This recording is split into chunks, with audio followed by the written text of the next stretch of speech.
Case 1. Patricia Batts and James Sasser, Jr. West Yellowstone, Montana is a small gateway community near Yellowstone National Park, known for its natural beauty and tight-knit population. It was the kind of place where neighbors knew each other, where tragedy brought people together, and where grandparents stepping up to raise their grandchildren was seen as an act of love. In February 2020, that image shattered when 12-year-old James Alexander Hurley, known as Alex, was found dead in his grandparents' living room. Patricia Batts and James Sasser, Jr. appeared to be doing everything right. After Alex's father died in 2018, the boy moved in with his grandmother and grandfather. On the surface, they seemed like caregivers willing to take on the responsibility of raising a child who had already experienced profound loss. They had no prior criminal record. They were his family. But behind the closed doors of their West Yellowstone home, Batts and Sasser created what prosecutors would later describe as a war zone. The abuse didn't happen in a single moment of rage. It unfolded over months, systematically and deliberately. Alex was beaten. He was starved. He was forced to perform extreme physical exercises that left his body broken. In the bitter Montana winter, he was made to stand in front of a fan, wearing only his underwear. And through it all, his grandparents and their 14-year-old son, Alex's own uncle, documented the torture on their cell phones. The videos told a story the family would later try to obscure. They showed a child being punished not for misbehavior, but for existing. Alex was denied food while his tormentors ate. He was subjected to prolonged physical abuse that went far beyond discipline. The footage captured a boy whose body was failing, whose spirit was being systematically destroyed by the people who were supposed to protect him. In the weeks before his death, the family began to craft a narrative. They told others that Alex was suicidal. They claimed he was erratic, that he heard voices, that he was a danger to himself. It was a convenient story, one that might explain away any injuries or troubling behavior someone might notice. But when detectives later investigated, they found no evidence the family had ever sought medical help for Alex.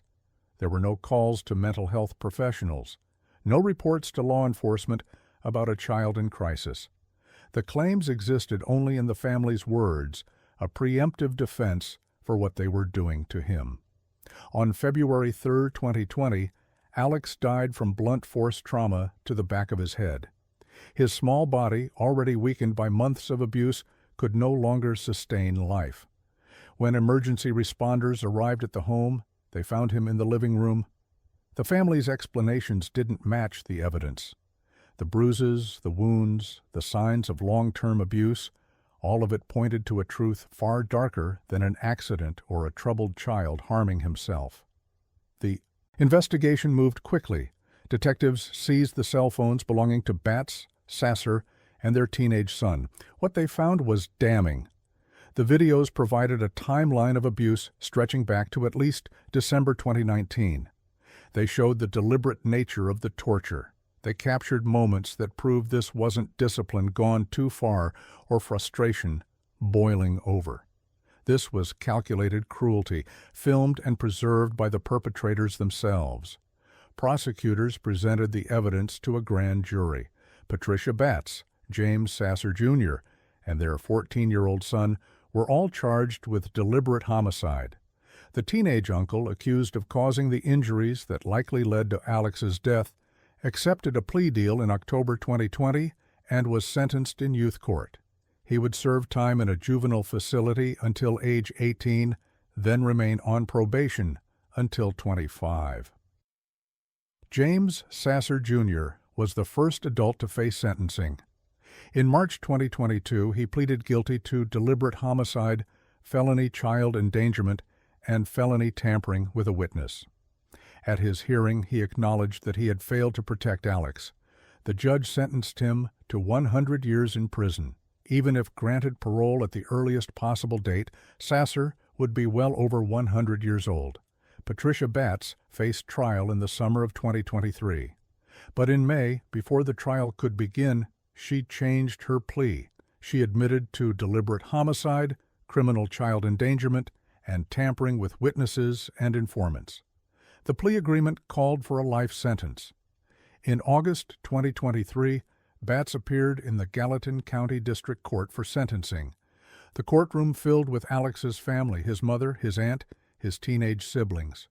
One by one they stood and addressed Batts. Alex's aunt spoke through tears. "You said he will be safe, so I trusted you," she said. "How could you sit back and watch as well as have such a huge hand in your own grandson's life being tortured and taken at such a young age?" Another family member struggled to find words adequate for the betrayal. The trauma extended beyond Alex's death. His siblings had to live with the knowledge of what had happened to their brother. His mother had entrusted her son to her own parents, believing he would be cared for.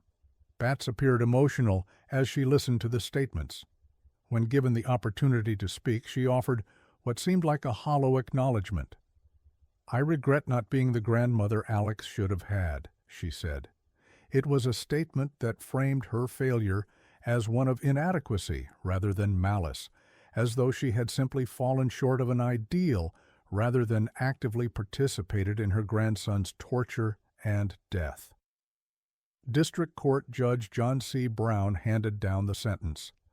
"This is a horrific case of child abuse," he told the courtroom. "It was totally unnecessary, and it was done with malevolence." He sentenced Batts to life in prison for deliberate homicide. For criminal child endangerment, she received an additional 10 years. For tampering with witnesses, another 10 years. The sentences would run concurrently, meaning Batts would spend the rest of her life at the Montana State Women's Prison. "The sentence will never make things right," Judge Brown acknowledged. "It cannot bring Alex back, but it holds her accountable." The case sent shockwaves through West Yellowstone. Police Chief Mike Gavigan, reflecting on the investigation, spoke about the impact on both law enforcement and the small community. Officers who worked the case had to watch the videos. They had to see what Alex endured. They had to confront the reality that a child in their community had suffered for months while appearing on the surface to live in a normal home. What made the case stand out was not just the brutality, but the documentation. The grandparents and their son had created their own evidence. The videos were meant for what purpose exactly? Were they trophies, reminders of their power, proof of Alex's supposed misbehavior? Whatever the intent, they became the key to ensuring convictions. The family's own phones betrayed them. The case also raised difficult questions about the systems meant to protect children. Alex had lost his father and was placed with family, as often happens. There were no warning signs visible to outsiders because the abuse happened entirely within the home. The family's claims about Alex being suicidal and hearing voices were never reported to authorities or medical professionals, which meant no one outside the home had reason to investigate. By the time Alex's body was discovered, it was too late. For Alex's mother and surviving siblings, the sentencing brought a measure of justice but no relief from grief. Their family had been destroyed by people who were supposed to be part of it. Alex's young life had been cut short, not by accident or illness, but by those entrusted with his care. His last 2 years were marked not by love and stability after his father's death, but by fear, pain, and betrayal. Today, Patricia Batts remains imprisoned at the Montana State Women's Prison, where she will spend the rest of her natural life. James Sasser Jr. is serving his 100-year sentence. Their teenage son completed his juvenile sentence and is now on probation, trying to build a life after participating in his nephew's death. The case stands as a grim reminder that age and family connection do not guarantee compassion. Grandparents who occupy a place of assumed wisdom and safety in our cultural imagination can be capable of profound evil. The videos still exist as evidence sealed away in case files. They document a child's suffering and the calculated cruelty of those who should have loved him. Alex Hurley's name is now permanently linked to a case that exposed how family bonds can become instruments of torture, how isolation enables abuse, and how a small community was forced to confront the darkest possibilities of human behavior. The tragedy of his death continues to resonate, a call to remain vigilant even when abuse hides behind the most trusted relationships. Case 2, Helen Ford. In a Chicago apartment in 2013, an 8-year-old girl named Giselle Ford kept a diary. In its pages, she documented something no child should ever have to write about: her own abuse. She recorded the beatings, the starvation, the cruelty inflicted by the grandmother who was supposed to care for her. The diary became a voice that outlasted her life, evidence of suffering that adults with the power to intervene had failed to see or act upon. Giselle lived with her grandmother, Helen Ford, and her father, Andre Ford, in a home that had been sanctioned by the court system. 8 months before Giselle's death, a Cook County judge awarded temporary custody to Andre, an unemployed felon, after he claimed Giselle's mother was homeless. The mother fought to get her daughter back. She sensed something was wrong, but the system moved slowly, and time was something Giselle didn't have. Helen Ford weighed 275 pounds. Giselle weighed 70. The physical imbalance mirrored the complete power Helen held over the child's life. What prosecutors would later describe wasn't discipline or even abuse in the conventional sense. It was torture. Helen systematically beat Giselle. She denied her food and water to the point that the girl's body began to fail. Medical evidence would later show that Giselle was dying of kidney failure even before Helen strangled her. Her small body, deprived of the most basic necessities, was shutting down. Andre Ford, Giselle's father, was present in the home. He watched the abuse unfold. He participated in denying his daughter food and water. He did nothing to stop what was happening. Later, he too would be charged with murder, though he would die in jail awaiting trial from a heart attack. His death meant he never faced a courtroom or a jury, never had to answer for his failure to protect his own child. In the weeks before her death, there were opportunities for intervention. An investigator from the Illinois Department of Children and Family Services visited the home. It was 1 month before Giselle died. DCFS existed for precisely this purpose: to identify children in danger, to remove them from harm. But the visit ended without action. Whatever the investigator saw or didn't see, whatever questions were asked or not asked, the result was the same. Giselle remained in the apartment. A doctor also saw signs. Weeks before Giselle's death, a medical professional found a suspicious injury on her body. It was the kind of injury that should have raised immediate red flags, that should have triggered a mandatory report of suspected abuse. But the doctor didn't report it. Whether through negligence, oversight, or a failure to recognize the severity of what they were seeing, the doctor let the moment pass. Giselle went back to the apartment. The abuse Giselle endured was not hidden from her. She knew what was happening to her. She wrote about it. Her diary entries documented a pattern of cruelty, a child's attempt to make sense of suffering she couldn't escape. The diary would later become central evidence in the case against Helen Ford, a record written in Giselle's own hand of what adults were doing to her. When Giselle died in 2013, the full scope of what had happened began to emerge. Prosecutors built a case around the physical evidence, the medical reports, and the words Giselle had left behind. Helen Ford was charged with first-degree murder. The trial would not take place until years later, the wheels of justice grinding slowly while Giselle's family waited for accountability. In March 2017, Helen Ford stood before a Cook County judge for the verdict. There was no jury. This was a bench trial, with the judge alone weighing the evidence. Prosecutors had presented a devastating case: the diary entries, the medical evidence showing prolonged starvation and dehydration, the testimony about Giselle's final days, the proof that this 275-pound woman had strangled a 70-pound child who was already dying. The judge found the evidence overwhelming. Helen Ford was convicted of first-degree murder, but the legal process wasn't finished. In June 2017, she returned to court for sentencing. Her public defender made a last attempt at mitigation, arguing that while Ford may have abused and neglected Giselle, she never intended to kill her. The argument asked the court to find her guilty of involuntary manslaughter instead, a lesser charge that would have meant a far shorter sentence. The judge rejected the argument. The evidence showed something beyond unintentional harm. The torture had been prolonged, the starvation deliberate.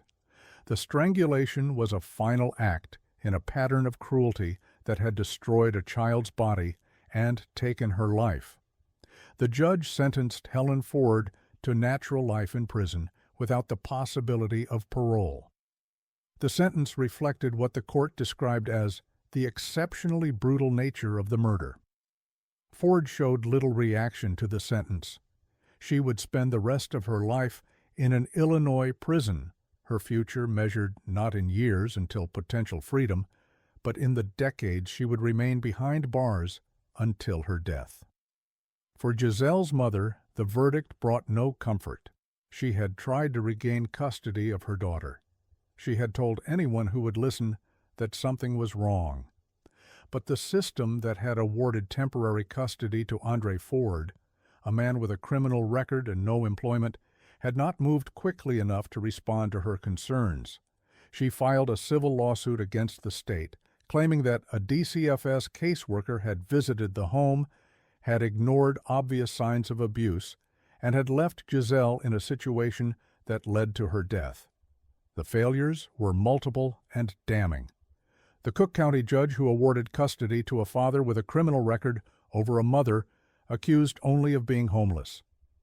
The DCFS investigator who visited the home a month before Giselle's death and found no cause for concern or removal. The doctor who saw suspicious injuries and didn't file a report. Each failure brought Giselle one step closer to a death that was, in retrospect, entirely preventable. The diary Giselle kept stands as the most haunting piece of evidence. An 8-year-old child living through abuse found the clarity and strength to document it. She wrote down what was happening to her. Perhaps she hoped someone would read it. Perhaps she simply needed to make her suffering real by putting it into words. The entries became her voice in a courtroom she would never see, speaking on her own behalf when she could no longer speak at all. Child welfare advocates pointed to the case as an example of systemic breakdown. DCFS, they argued, needed better training, more resources, clearer protocols for identifying abuse. Medical professionals needed to understand their legal obligations to report suspected abuse, regardless of relationships with families or fears of being wrong. The courts needed to look more carefully at custody decisions, especially when awarding children to caregivers with criminal backgrounds or signs of instability. But all the policy discussions, all the calls for reform, couldn't change what happened to Giselle Ford. She was 8 years old when she died. She had written about her abuse in a diary because no adult had protected her. She had been seen by a DCFS investigator who left her in danger. She had been examined by a doctor who didn't report her injuries. She had been placed by a judge with a father who would participate in her torture and a grandmother who would kill her. Helen Ford remains in prison today, serving her natural life sentence. She will die behind bars, decades from now, likely in a prison infirmary. Andre Ford died in jail before he could face trial, escaping earthly accountability, though not the historical record of his failure as a father. Giselle's mother continues to carry the weight of a loss that might have been prevented, of a daughter taken by a system that was supposed to protect her. The case stands as a stark reminder that the child welfare system is only as effective as the people operating it. A visit from an investigator means nothing if that investigator doesn't see or act on what's in front of them. A doctor's examination is worthless if suspicions of abuse aren't reported. A court's custody decision can place a child directly into the hands of those who will harm them.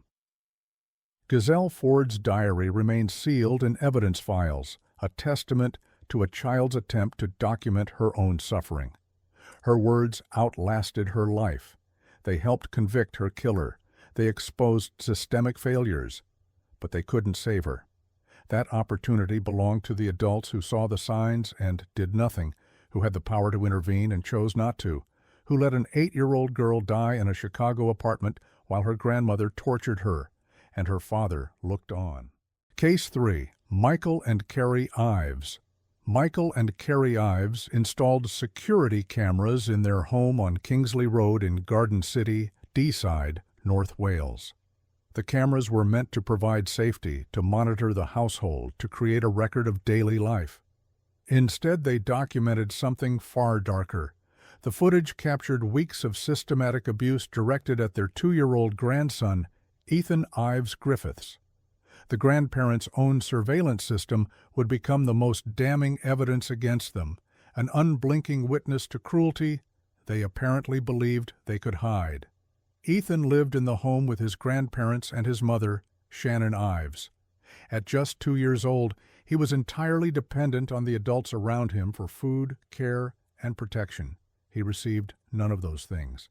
Instead, the CCTV footage would later show Ethan was singled out for abuse while other members of the household were spared. The cameras captured physical violence. They recorded emotional torment.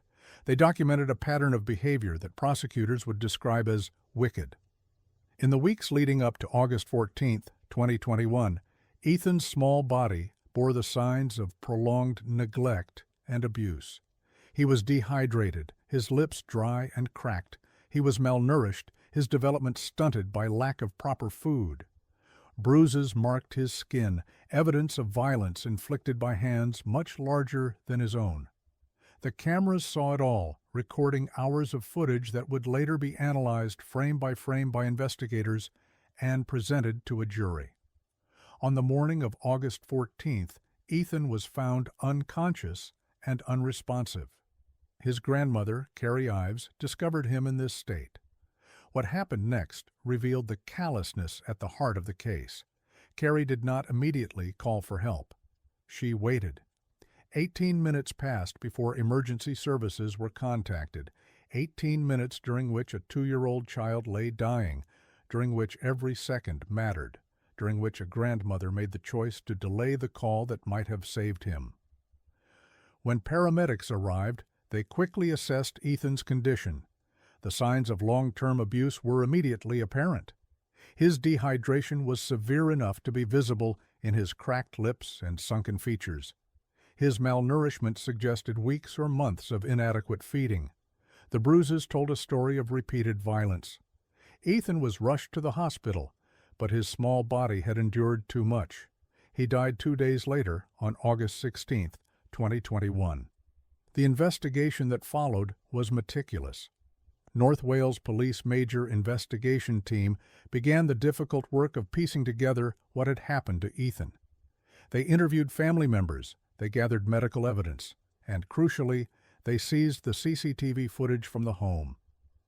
What they found on those recordings shocked even experienced detectives who had seen countless cases of child abuse. The footage showed Ethan being targeted in ways that other household members were not.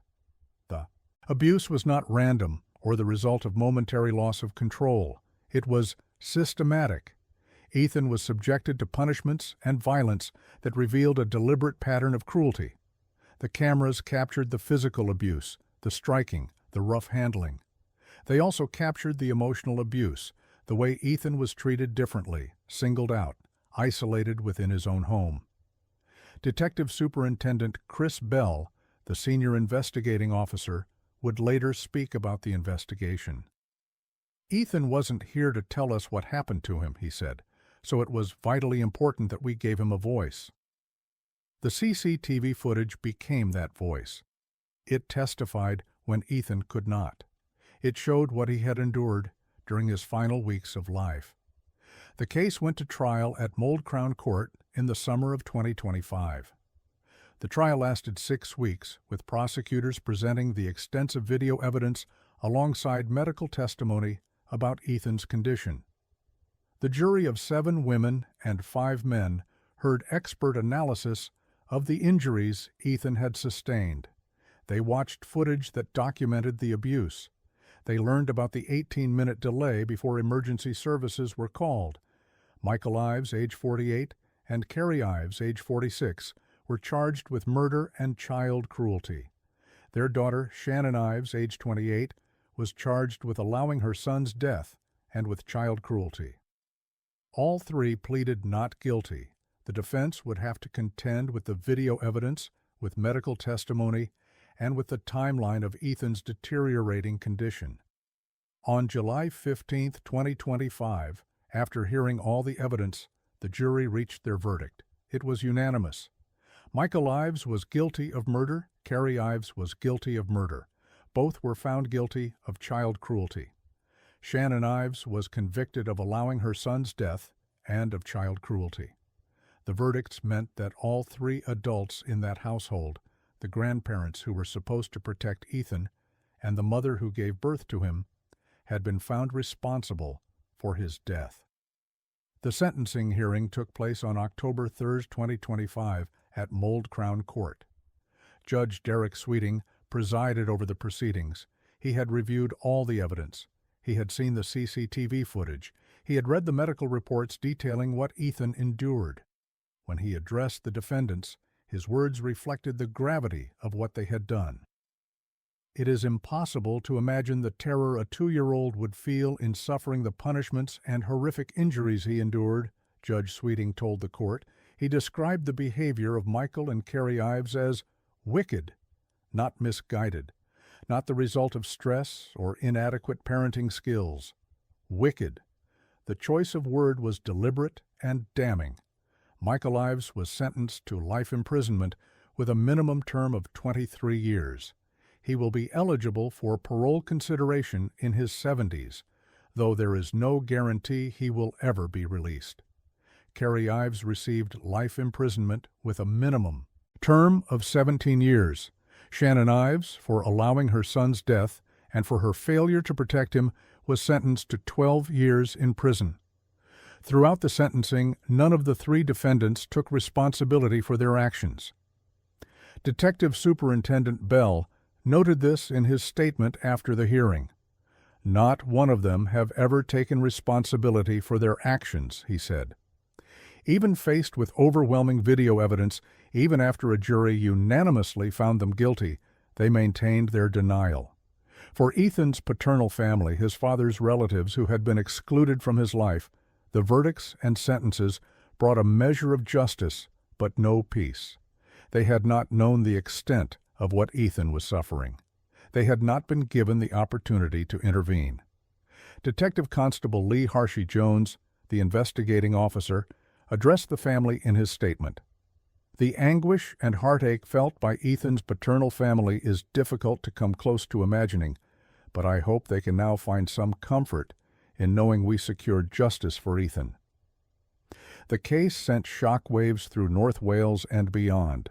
A 2-year-old child had been systematically abused in his own home, and the abuse had been captured on camera. The grandparents who installed those cameras perhaps thought they would provide evidence of something else, of Ethan's supposed misbehavior, of justification for their treatment of him. Instead, the footage documented their own crimes with clarity that made denial impossible. Child protection advocates in the UK pointed to the case as an example of how abuse can remain hidden even when a child is living with multiple adults. Ethan had his grandparents and his mother in the home, yet all 3 participated in or allowed his abuse. There were no outside eyes watching, no nursery staff or teachers who might have noticed his condition, no regular visitors who might have raised concerns. The Crown Prosecution Service's Nicola Rees spoke about the case after sentencing. "This case has been one of the most shocking I have dealt with as a prosecutor," she said.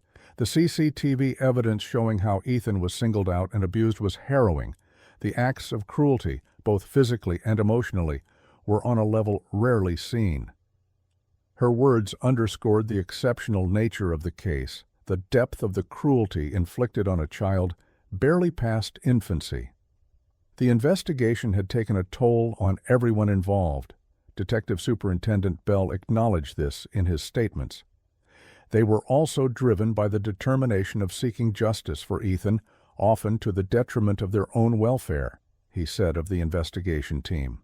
This investigation has brought out the best in policing, and I want to thank my team who have worked tirelessly to secure this outcome for Ethan and his family.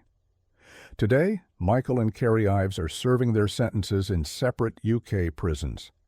They will spend decades behind bars, their lives now defined by the murder of their grandson. Shannon Ives is also imprisoned, serving 12 years for allowing her son to be tortured and killed while she lived in the same home. The CCTV footage that documented Ethan's abuse remains sealed as evidence, a permanent record of cruelty that 3 adults thought they could conceal. The case raised uncomfortable questions about the nature of evil within families. Ethan was 2 years old. He had no ability to defend himself, to seek help, to escape the abuse. He was trapped in a home with 3 adults who either inflicted violence upon him or stood by while it happened. The cameras they installed to monitor their household ended up documenting their own depravity, creating evidence so clear that a jury needed only 6 weeks to render a unanimous verdict. Ethan Ives Griffiths died on August 16, 2021. He was 2 years old. His short life ended in a hospital bed, his small body unable to recover from the abuse inflicted by his grandparents. He left behind paternal family members who grieve his loss and mourn the relationship they were never allowed to have with him. He left behind CCTV footage that ensured his abusers would be held accountable. That gave him the voice he couldn't speak himself, that documented systematic cruelty in painful detail. The judge called the actions of Michael and Carrie Ives wicked. It is a word rarely used in modern legal proceedings, heavy with moral judgment. But watching a 2-year-old child being singled out for abuse, seeing the deliberate nature of the cruelty, understanding that grandparents, people associated with wisdom, patience, and love, could inflict such suffering on their own grandson, perhaps no other word suffices. Wicked captures the betrayal, the callousness, the complete absence of the compassion that should define the bond between grandparents and grandchildren. Ethan's story serves as a reminder that surveillance technology can cut both ways. The cameras meant to provide security instead documented murder. The footage intended for one purpose became evidence of another, and a child who had no voice in life was given one after death through the cold, clinical record of security cameras that captured every moment of abuse, ensuring that those responsible could not escape justice. Case 4, Stanley and Adela. Tom Leticia McCormick was an ordained elder at the Rock Church in San Diego, one of the region's most prominent megachurches. She volunteered as a crisis intervention specialist for the San Diego Police Department. Her parents, Stanley and Adela Tom, ages 75 and 70, served as volunteers with the SDPD's Retired Senior Volunteer Patrol Program since 2015. To the outside world, they were pillars of the community, faithful, dedicated, trusted. Behind the doors of their Spring Valley home, they were architects of systematic torture. Arabella McCormick was 11 years old when she died on August 30th, 2022. She weighed 48 pounds. To understand how catastrophic that number is, consider this. She had weighed more at age 5. In 6 years of living with the McCormicks and the Toms, Arabella had not grown. She had withered. Her body had been starved so severely that she weighed less as an 11-year-old than she had as a kindergartner. The Centers for Disease Control lists the 50th percentile weight for an 11-year-old girl at 86 pounds. Arabella was barely half that. The story begins in 2017, when Leticia and Brian McCormick became foster parents to 3 sisters, Arabella and her 2 younger siblings. The girls had been removed from their biological mother's care and placed with the McCormicks, who seemed like ideal foster parents. Letitia's involvement with the Rock Church, her volunteer work with law enforcement, her stable marriage to Brian, a 19-year veteran of U.S. Customs and Border Protection, all of it painted a picture of a family capable of providing safety and care. In 2019, the McCormicks formally adopted all 3 girls.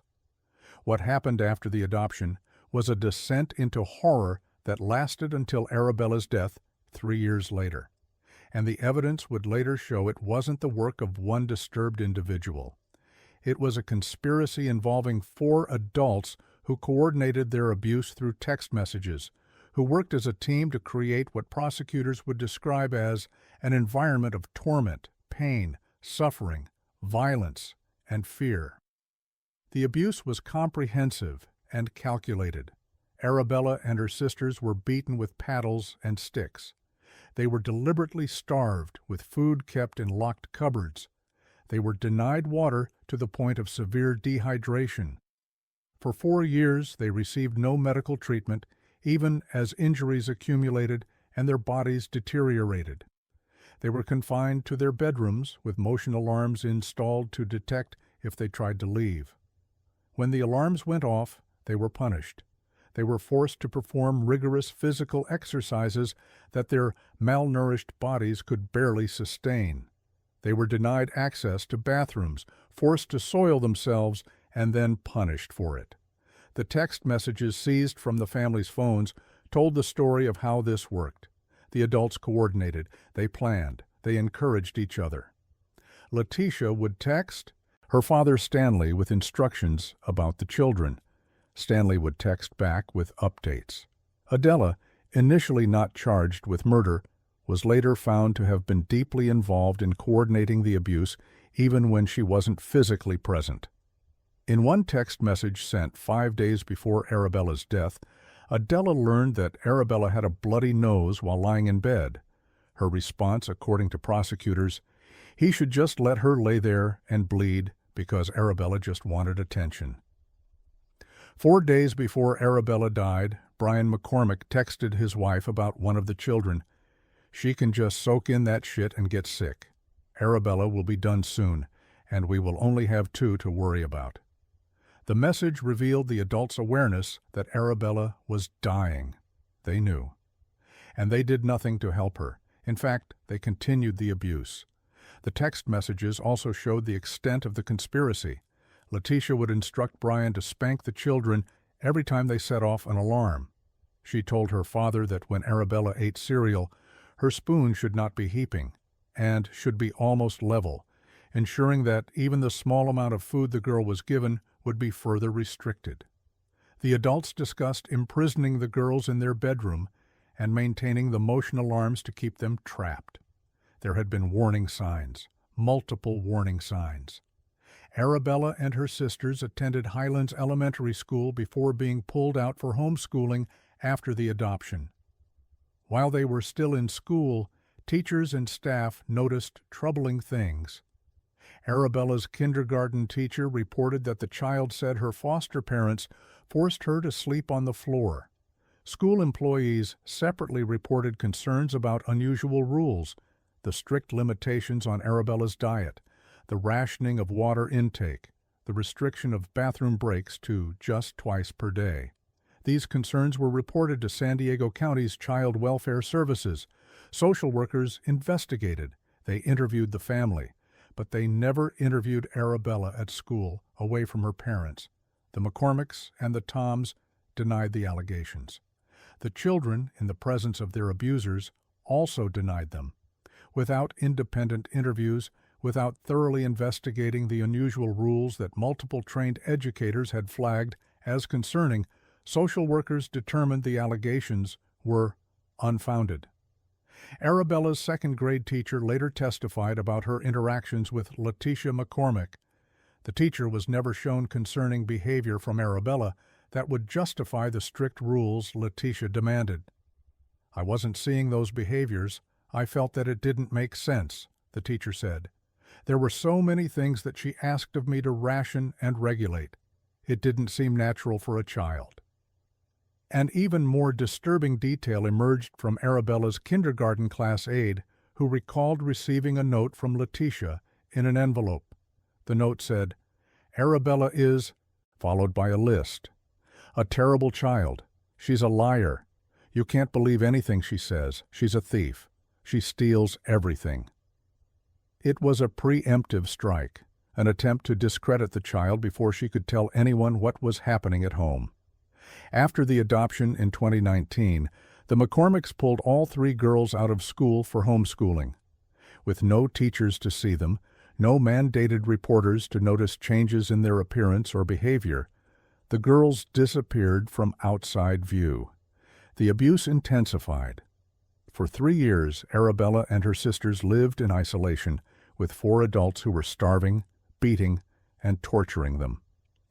Just before 2 a.m. on August 30th, 2022, deputies from the San Diego County Sheriff's Department responded to a call of a child in distress at the home on Lakeview Drive in Spring Valley. They found Arabella lying on the living room floor, pale and without a pulse.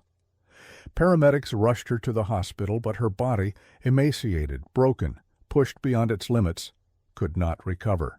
She died later that day. When paramedics and investigators examined Arabella, they found a body that bore the evidence of prolonged torture. She weighed 48 pounds. Her bones protruded from her skin, the result of extreme starvation. She was covered with lacerations and bruises in various stages of healing, showing that the beatings had been ongoing. Most devastating, she had 15 broken bones that were still in the process of healing, meaning she had been living with multiple fractures while continuing to endure abuse. That same day, deputies attempted to contact Brian McCormick. When they found him, he took his own life in their presence. His suicide meant he would never face trial, never answer for what he had done.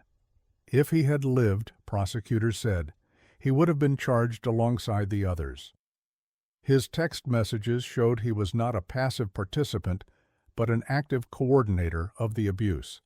Letitia McCormick, Stanley Tom, and Adela Tom were arrested on November 7, 2022.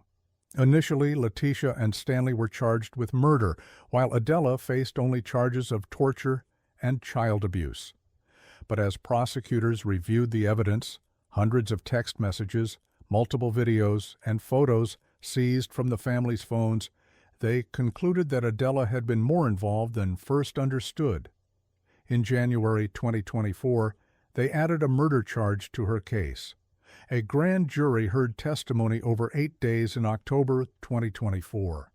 The proceedings were sealed at the time, only coming to light when prosecutors unsealed the transcripts in 2025. The grand jury heard from teachers who had tried to raise alarms. They heard from investigators who had reviewed the text messages. They heard medical testimony about what Arabella's body had endured. They saw evidence of 691 overt acts in a conspiracy to commit child torture. The indictment that resulted charged all 3 defendants with murder, conspiracy to torture, child abuse, and false imprisonment. If convicted, they face life in prison without the possibility of parole. They have pleaded not guilty and remain held without bail while awaiting trial. At a bail hearing in November 2022, Deputy District Attorney Meredith Proh described the abuse in stark terms. "We can imagine no scenario where individuals like this are facing charges such as this, against outrageous, evil actions such as this, where they are not a danger to the public," she told the court. The judge agreed. Letitia McCormick and Stanley Tom were held without bail. When Adela Tom was later charged with murder, her bail was also revoked. The Rock Church issued a statement distancing itself from Letitia McCormick. She had never been a pastor, they clarified, but an ordained elder at another church under the Assemblies of God denomination. Her volunteer role at the Rock Church had been suspended, and her ordination was in the process of being revoked. "We continue to grieve for Arabella and her sisters," the church said. "We are so sorry that their family and friends are experiencing this unimaginable loss and pain." For Arabella's biological mother, Toriana Flore, the arrest of the McCormicks and Toms brought no comfort. She had given her daughters to the foster system hoping they would be cared for. Instead, they had been placed with a family that tortured them. She is now fighting to regain custody of Arabella's 2 surviving sisters, who were placed with a different foster family after Arabella's death. Flore has filed a civil lawsuit on behalf of the surviving sisters, alleging that multiple agencies, organizations, and workers failed to report or investigate the abuse. The civil suit points to a cascade of failures. School employees reported concerns, but social workers didn't interview the children away from their abusers. After the adoption, the girls were homeschooled, removing them from the eyes of mandated reporters. The McCormicks and Toms' status as church and police volunteers gave them an aura of trustworthiness that may have made authorities less likely to pursue allegations aggressively. The text messages show that abuse was discussed openly among the 4 adults, yet no one outside the home detected it. Prosecutors have indicated that the evidence against the 3 defendants is overwhelming. The text messages provide a documentary record of conspiracy. The videos and photos from their phones show the conditions the children lived in. Medical evidence proves the extent of Arabella's starvation and injuries. The testimony of teachers and school staff establishes that warnings were given and ignored. The case has drawn comparisons to the Turpin family case in Paris, California, where parents held 13 children captive in horrific conditions. Like the Turpins, the McCormicks and Toms maintained a respectable public image while torturing children in private. Like the Turpins, they used isolation to prevent detection. Like the Turpins, they involved multiple family members in the abuse. The similarities have led to calls for better oversight of homeschooled children and more aggressive follow-up on reports of abuse. As the case moves toward trial, the community of Spring Valley continues to grapple with how this could have happened. Letitia McCormick was a crisis intervention specialist volunteering with law enforcement. Her parents were trusted volunteers with the police department. They were people who should have been protecting children, who had chosen roles centered on community safety. Instead, they starved, beat, and tortured 3 girls in their home while coordinating their actions through text messages that revealed full awareness of what they were doing. Arabella McCormick's 2 sisters survived, but they will carry the physical and psychological scars for the rest of their lives. Medical experts who examined them after Arabella's death found they suffered from refeeding syndrome, a condition that occurs after prolonged starvation when the body must be gradually renourished. They had been denied food for so long that their bodies could not immediately process normal nutrition. Today, Stanley Tom, Adela Tom, and Letitia McCormick sit in jail cells awaiting trial. They maintain their innocence. They have entered not guilty pleas. Their attorneys will have to contend with text messages that show coordination of abuse, with medical evidence of starvation and broken bones, with testimony from teachers who tried to sound alarms, with photos and videos from the defendants' own phones. Arabella McCormick died at age 11, weighing 48 pounds, her body covered in injuries, her bones protruding from her skin. She died in a home where adults who volunteered with police and served at a megachurch decided that torturing children was acceptable. She died after years of missed opportunities for intervention, after reports were dismissed, after she was removed from school and hidden from view. Her name now joins a list of children failed by systems meant to protect them, children who died while wearing the mask of normalcy their abusers carefully maintained for the outside world. The text messages remain sealed in evidence files, a digital record of conspiracy and cruelty. They document how 4 adults worked as a team to torture 3 children, how they coordinated punishments and restrictions, how they acknowledged Arabella was dying and did nothing to save her. When the case finally goes to trial, those messages will speak for a girl who can no longer speak for herself, who weighed less at 11 than she had at 5, who died in a house full of adults who were supposed to love her. Case 5. Selena Rivera. In a DeKalb County home, an 8-year-old girl opened a closet door. What she found inside would haunt her for the rest of her life. Her 3-year-old sister, Nevia Pinckney, was dead. The small body had been stuffed into the closet, hidden away like something shameful. The child who made the discovery had to process not only that her sister was gone, but that someone had beaten her to death and concealed her body in a place where a child might find it. That someone was their grandmother, Selena Rivera. Nevia Pinckney was 3 years old. She lived with her grandmother in DeKalb County, Georgia, under a custody arrangement that was meant to provide stability. At 42 years old, Rivera was young enough to have the energy to care for 2 young children. She had been entrusted with her granddaughter's well-being, given the responsibility that grandparents have held throughout human history, to protect, to nurture, to provide a safe harbor when parents cannot. Instead, Rivera took a pipe and beat her 3-year-old granddaughter to death. The medical examiner who later examined Nevea's body would testify to the severity of the violence. The child was bruised and battered and beaten to the point that the medical examiner said her body could no longer sustain life. Those words, delivered in a courtroom, attempted to capture what had been done to a toddler. Nevia had been struck repeatedly with enough force that her small body shut down. The bruising covered her. The battering was comprehensive. This was not a single moment of rage that resulted in an accidental death. This was sustained violence against a child who could not fight back, could not escape, could not defend herself. After killing Nevea, Rivera made a choice. She could have called for help. She could have claimed it was an accident, that discipline had gone too far, that she had lost control. Instead, she took her granddaughter's body and stuffed it into a closet. She closed the door. And she left it there, in the home where an 8-year-old child was also living. How long the body remained in the closet is unclear from available records. What is certain is that, eventually, Nevia's 8-year-old sister opened that closet door. Perhaps she was looking for something. Perhaps she heard a noise and went to investigate. Perhaps she simply opened it in the course of daily life, expecting to find clothes or toys. Instead, she found her dead sister. The psychological trauma of that discovery is difficult to quantify.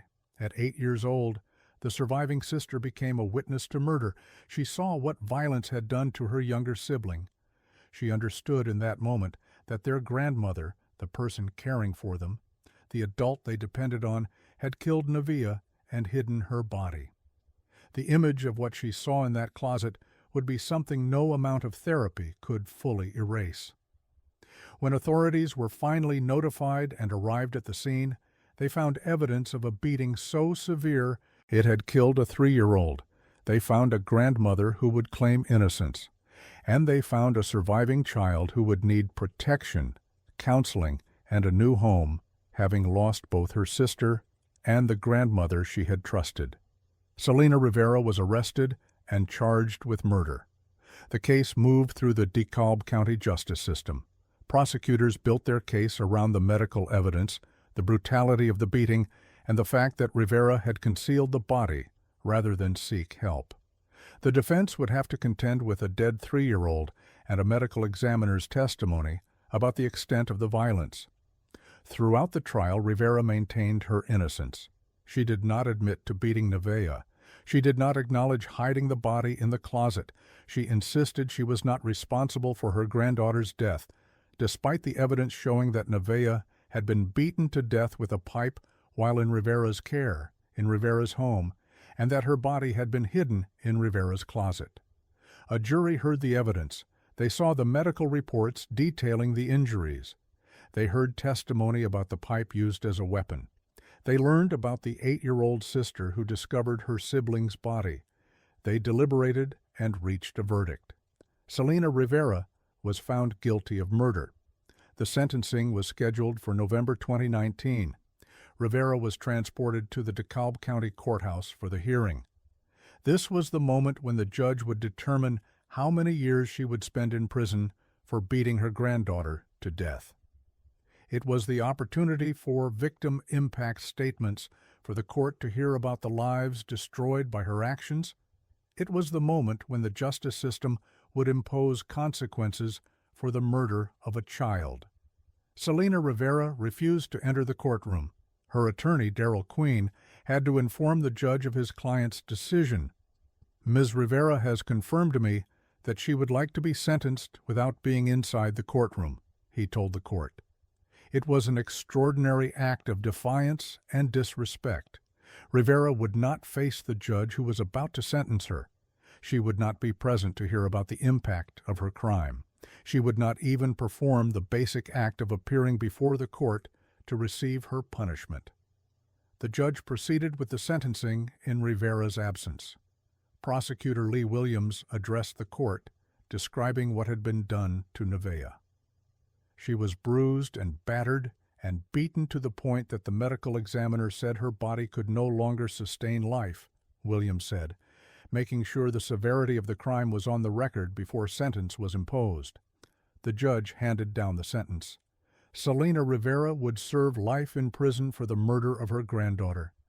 She would spend decades behind bars, growing old in a cell, her life measured not by grandchildren's milestones, but by the monotony of incarceration. But even this sentence, delivered in her absence, could not undo what she had done. Rivera's refusal to enter the courtroom spoke volumes about her character and her remorse, or lack thereof. Even convicted of murder, even facing sentencing, she could not bring herself to face the consequences with the minimal dignity of appearing before the judge. It was a final act of cowardice from someone who had already demonstrated her willingness to harm the most vulnerable and hide the evidence of her crime. For the 8-year-old sister who survived, the trauma was multi-layered. She lost her sister to violence. She discovered her sister's body in a closet. She learned that her grandmother, someone she should have been able to trust, was a murderer. And she had to process all of this while being removed from the only home she knew and placed into a new living situation, carrying memories that would shape the rest of her childhood and beyond. There are no records of warning signs before Nevaeh's death, no documented history of abuse reports or investigations. This may mean the violence was sudden and unexpected, or it may mean that, like so many cases of child abuse, the signs were either not visible to outsiders or not reported when noticed. Nevaeh was 3 years old, likely not yet in school, meaning there were no teachers or daycare workers seeing her regularly. If there were bruises or signs of prior abuse, they may have been hidden by clothing or explained away by Rivera. The case raises questions about custody arrangements and oversight. How did Rivera come to have custody of her granddaughters? Where were the girls' parents? What kind of follow-up, if any, was conducted by Child Welfare Services to ensure the children were being properly cared for? These questions often go unanswered in cases where the abuse is discovered only after a child has died. Today, Selena Rivera remains in a Georgia prison, serving her sentence for murder. She is somewhere in her 40s or early 50s now, having spent years behind bars since her 2019 conviction. She will spend many more years incarcerated, likely dying in prison. The 8-year-old girl who found her sister's body is now a teenager, trying to build a life while carrying the weight of what she witnessed. Nevaeh Pinckney was 3 years old when she died.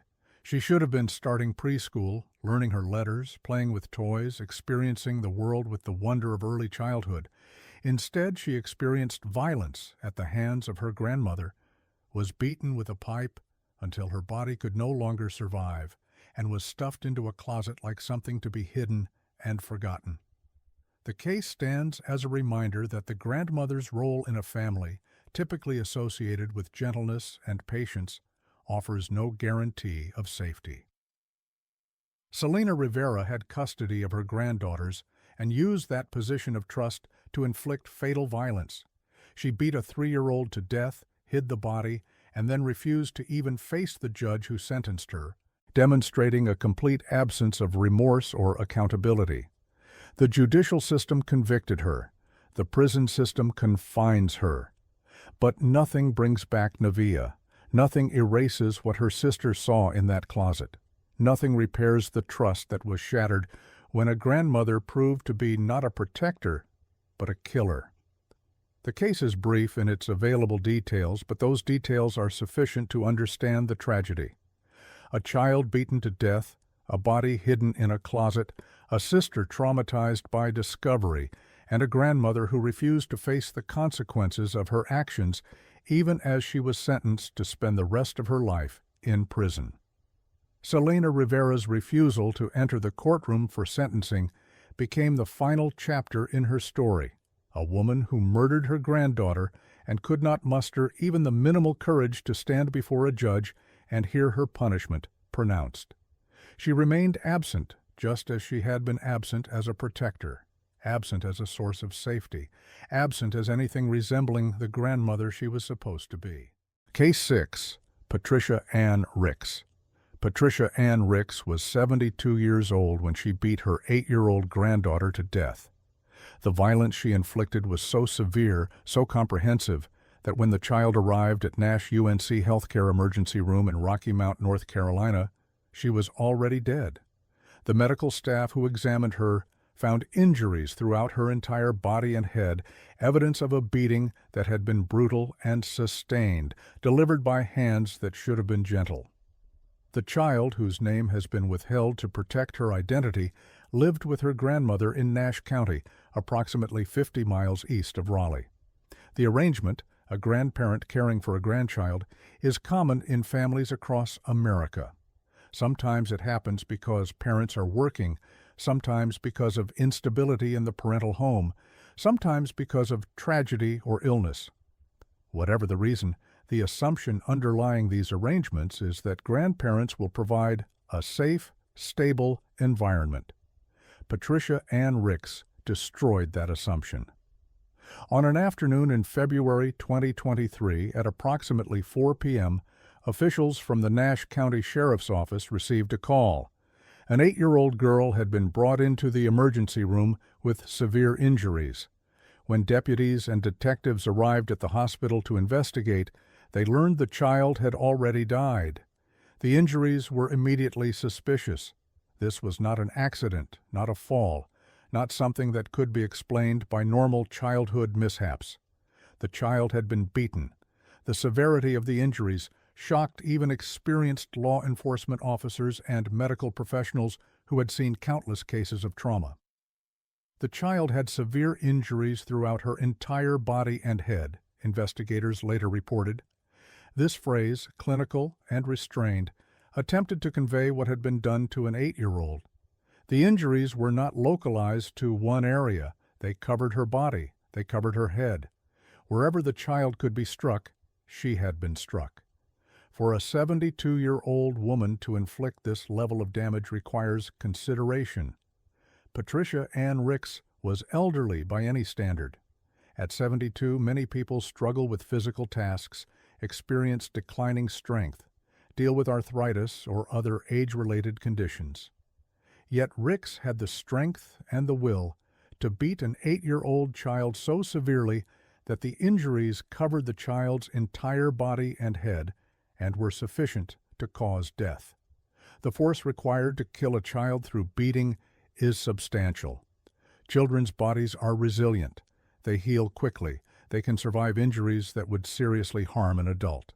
To beat a child to death means inflicting trauma so severe that organs fail, that internal bleeding becomes fatal, that the body simply cannot recover.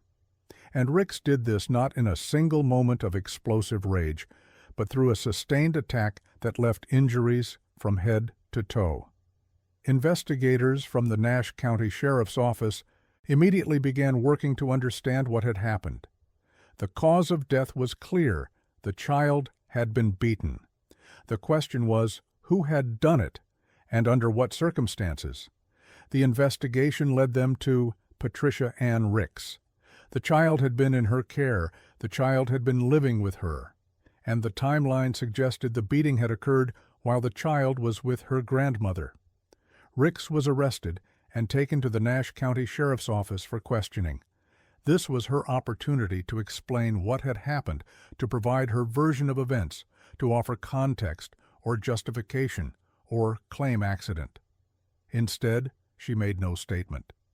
When investigators asked questions, she remained silent. She invoked her right not to speak, which is her legal right, but which also meant that no explanation would be forthcoming. The injuries would have to speak for themselves. Patricia Ann Ricks was charged with first-degree murder. In North Carolina, first-degree murder is the most serious homicide charge reserved for killings that are premeditated and deliberate, or that occur during the commission of certain felonies. The charge signaled that prosecutors believed this was not a situation where discipline had accidentally gone too far. This was intentional violence that resulted in death.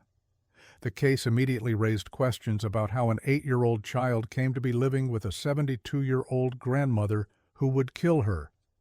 Where were the child's parents? What circumstances led to this placement? Was it informal, a family arrangement where the child stayed with grandma? Or was it through the foster care or child welfare system? Were there any checks on how the child was doing? Had anyone visited the home? Had teachers or other mandated reporters noticed anything concerning? These questions often remain unanswered in the immediate aftermath of such cases. Privacy laws protect information about child welfare placements. Families may not speak publicly, and in cases where the child has died, the opportunity to gather information from the child herself is gone forever. What is known is that an 8-year-old girl was placed in the care of her grandmother, and that grandmother beat her to death with such force that injuries covered her entire body and head.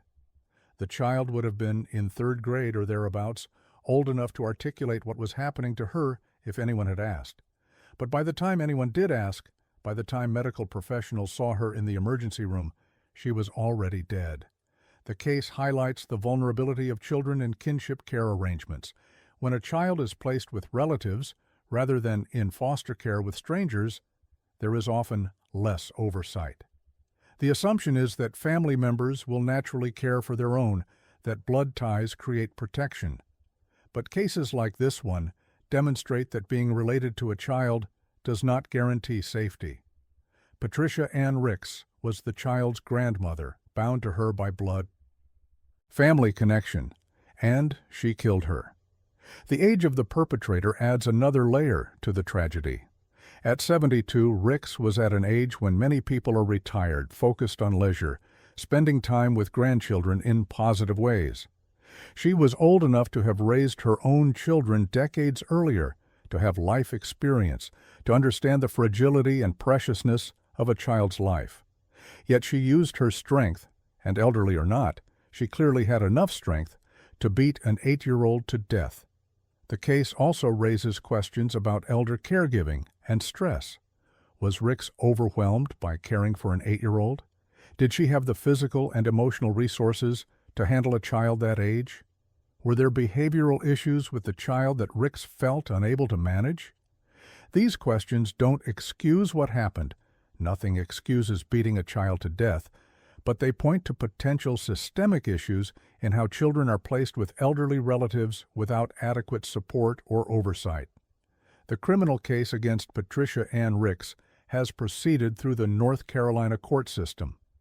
The details of her trial, if it has occurred, or any plea agreement, if one was reached, are not readily available in public records.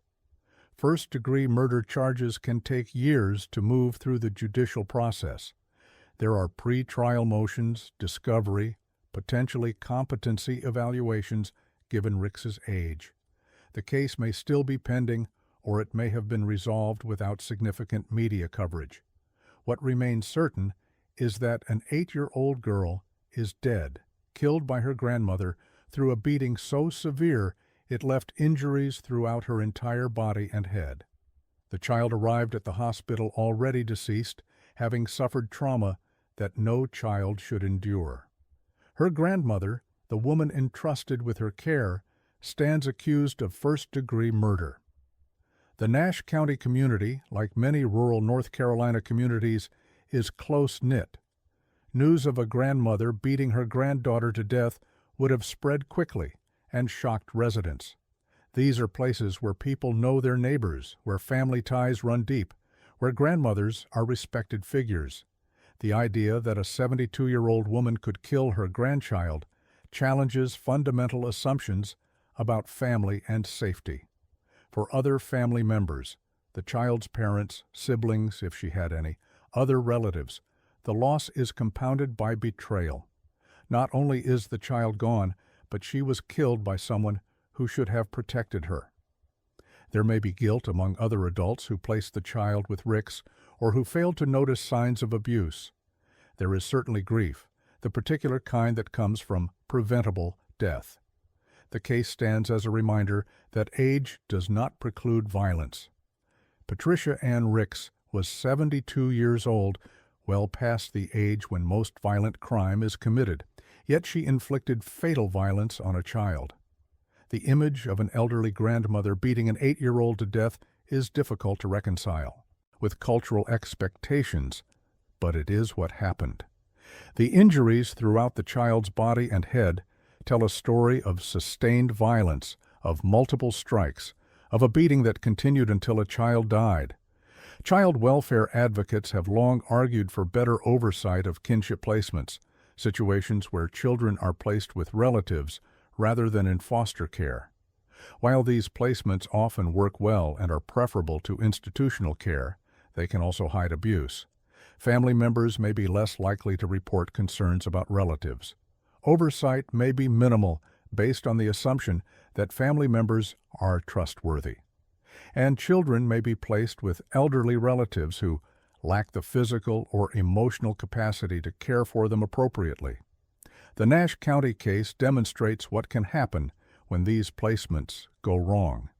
An 8-year-old child needed care and was placed with her grandmother. That grandmother beat her to death. The child died with injuries covering her body and head, evidence of violence so severe it could not be survived. And a 72-year-old woman now faces first-degree murder charges for killing her own grandchild. Patricia Ann Ricks made no statement to investigators after her arrest. Her silence means the full story of what happened may never be known. What prompted the beating? Had there been prior abuse? Was this an escalation of discipline? Was it rage, frustration, or something else? Without Rick's explanation, the only narrative available is the one told by the child's body, injuries throughout, a beating so severe it caused death, violence inflicted by hands that should have been offering comfort. The 8-year-old victim, whose name has been withheld, is remembered by those who knew her, though her story has not received widespread national attention. She is one of many children who die each year from abuse at the hands of caregivers, a statistic in child welfare reports, a case number in a North Carolina courthouse. But she was also a child who went to school, who had friends, who had hopes and personality, and a life that was stolen from her at age 8 by the grandmother who was supposed to keep her safe. Patricia Ann Ricks's age, 72 years old, makes the case unusual but not unprecedented. Elderly caregivers can and do abuse children. The combination of physical demands of childcare, potential cognitive decline, limited resources, and social isolation can create conditions where abuse occurs. This doesn't excuse it, but it highlights the need for careful evaluation before placing children with elderly relatives and ongoing support and monitoring after placement. As the case moves forward, whether to trial or resolution through plea agreement, it serves as a grim reminder that vulnerability comes in many forms. The 8-year-old girl was vulnerable because she was a child, because she was dependent on her grandmother, because she was likely placed with Ricks due to some instability elsewhere in her life. Patricia Ann. Ricks may argue vulnerability to age, physical limitations, stress of caregiving. But ultimately, one person was killed and one person is charged with that killing. One person was 8 years old with her whole life ahead of her. The other was 72 years old and used her remaining strength to inflict fatal violence on her granddaughter. The Nash County Sheriff's Office continues to hold the evidence from this case, photos of injuries, medical examiners' reports, whatever items were seized from the scene. These materials document what happened to a child whose name is withheld, but whose death is a matter of public record. An 8-year-old girl with injuries throughout her entire body and head, killed by her 72-year-old grandmother, dead on arrival at a hospital in North Carolina. The case adds another name to the list of children who died while in the care of grandparents. Another reminder that family ties alone do not guarantee safety. Another tragedy that might have been prevented if the warning signs, whatever they were, had been seen and acted upon. Case 7. Tracy Nix, Kayla Nixshock, and Drew Shock had already buried one child. Their son Ezra had drowned while in the care of Kayla's mother, Tracy Nix. The loss was devastating, but drownings are often ruled accidents, tragic moments where supervision lapses for just seconds with fatal consequences. The family grieved, they moved forward, and when their daughter Uriel was born, they made the decision that many families make. They allowed the grandmother to help with child care. They took extra precautions this time. They were vigilant. They tried to protect their baby daughter in ways they wished they had protected their son. On November 1, 2022, Tracy Nix went to lunch with friends. She took 7-month-old Uriel with her. It was a normal day in Hardee County, Florida, where temperatures climbed into the 90s, hot but typical for Florida in early November. Nix spent time with her friends, eating and socializing. Then she drove home, pulled into her driveway, got out of the car, and went inside her house. She left Uriel in the back seat. The baby was in a car seat, secured and safe from the perspective of crash protection. But as the Florida sun beat down on the vehicle, the temperature inside began to climb.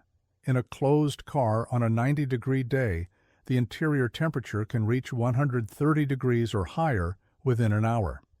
For an infant who cannot sweat efficiently, cannot call for help, cannot escape, a hot car becomes a death trap within minutes.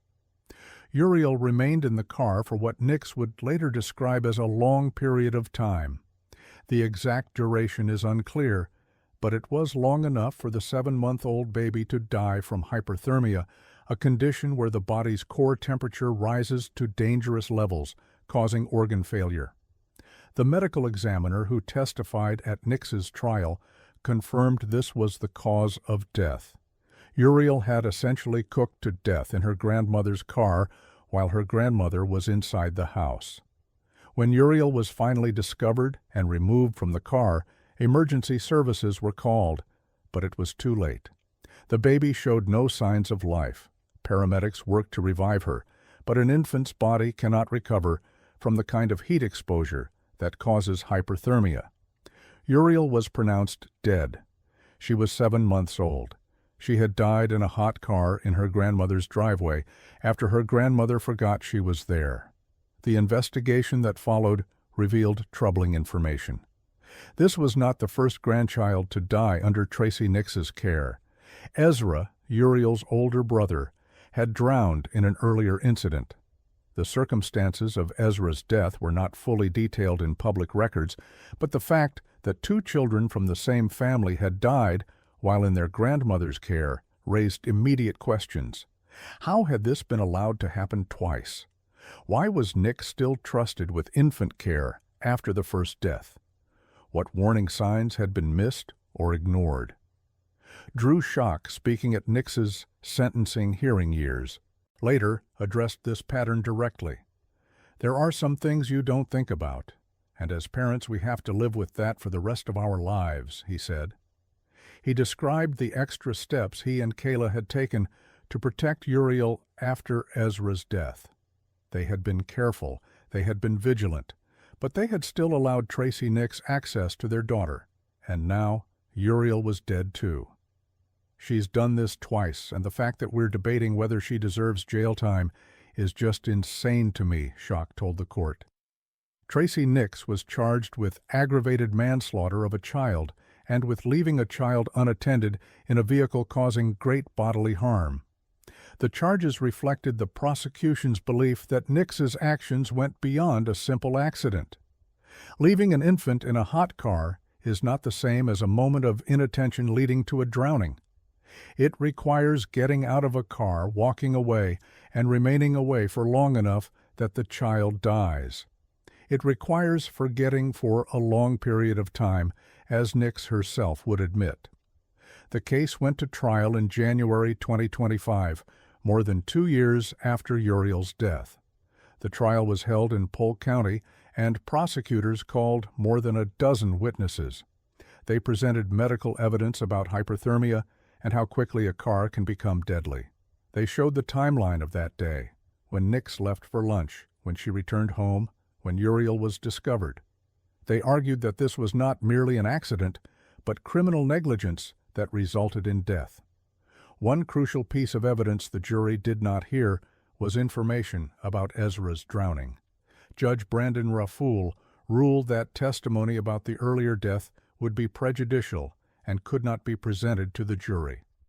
The decision meant that jurors would evaluate Uriel's death in isolation without knowing that another child had died under Nix's care. This ruling would later prove significant. Friends who had met Tracy Nix for lunch testified at trial.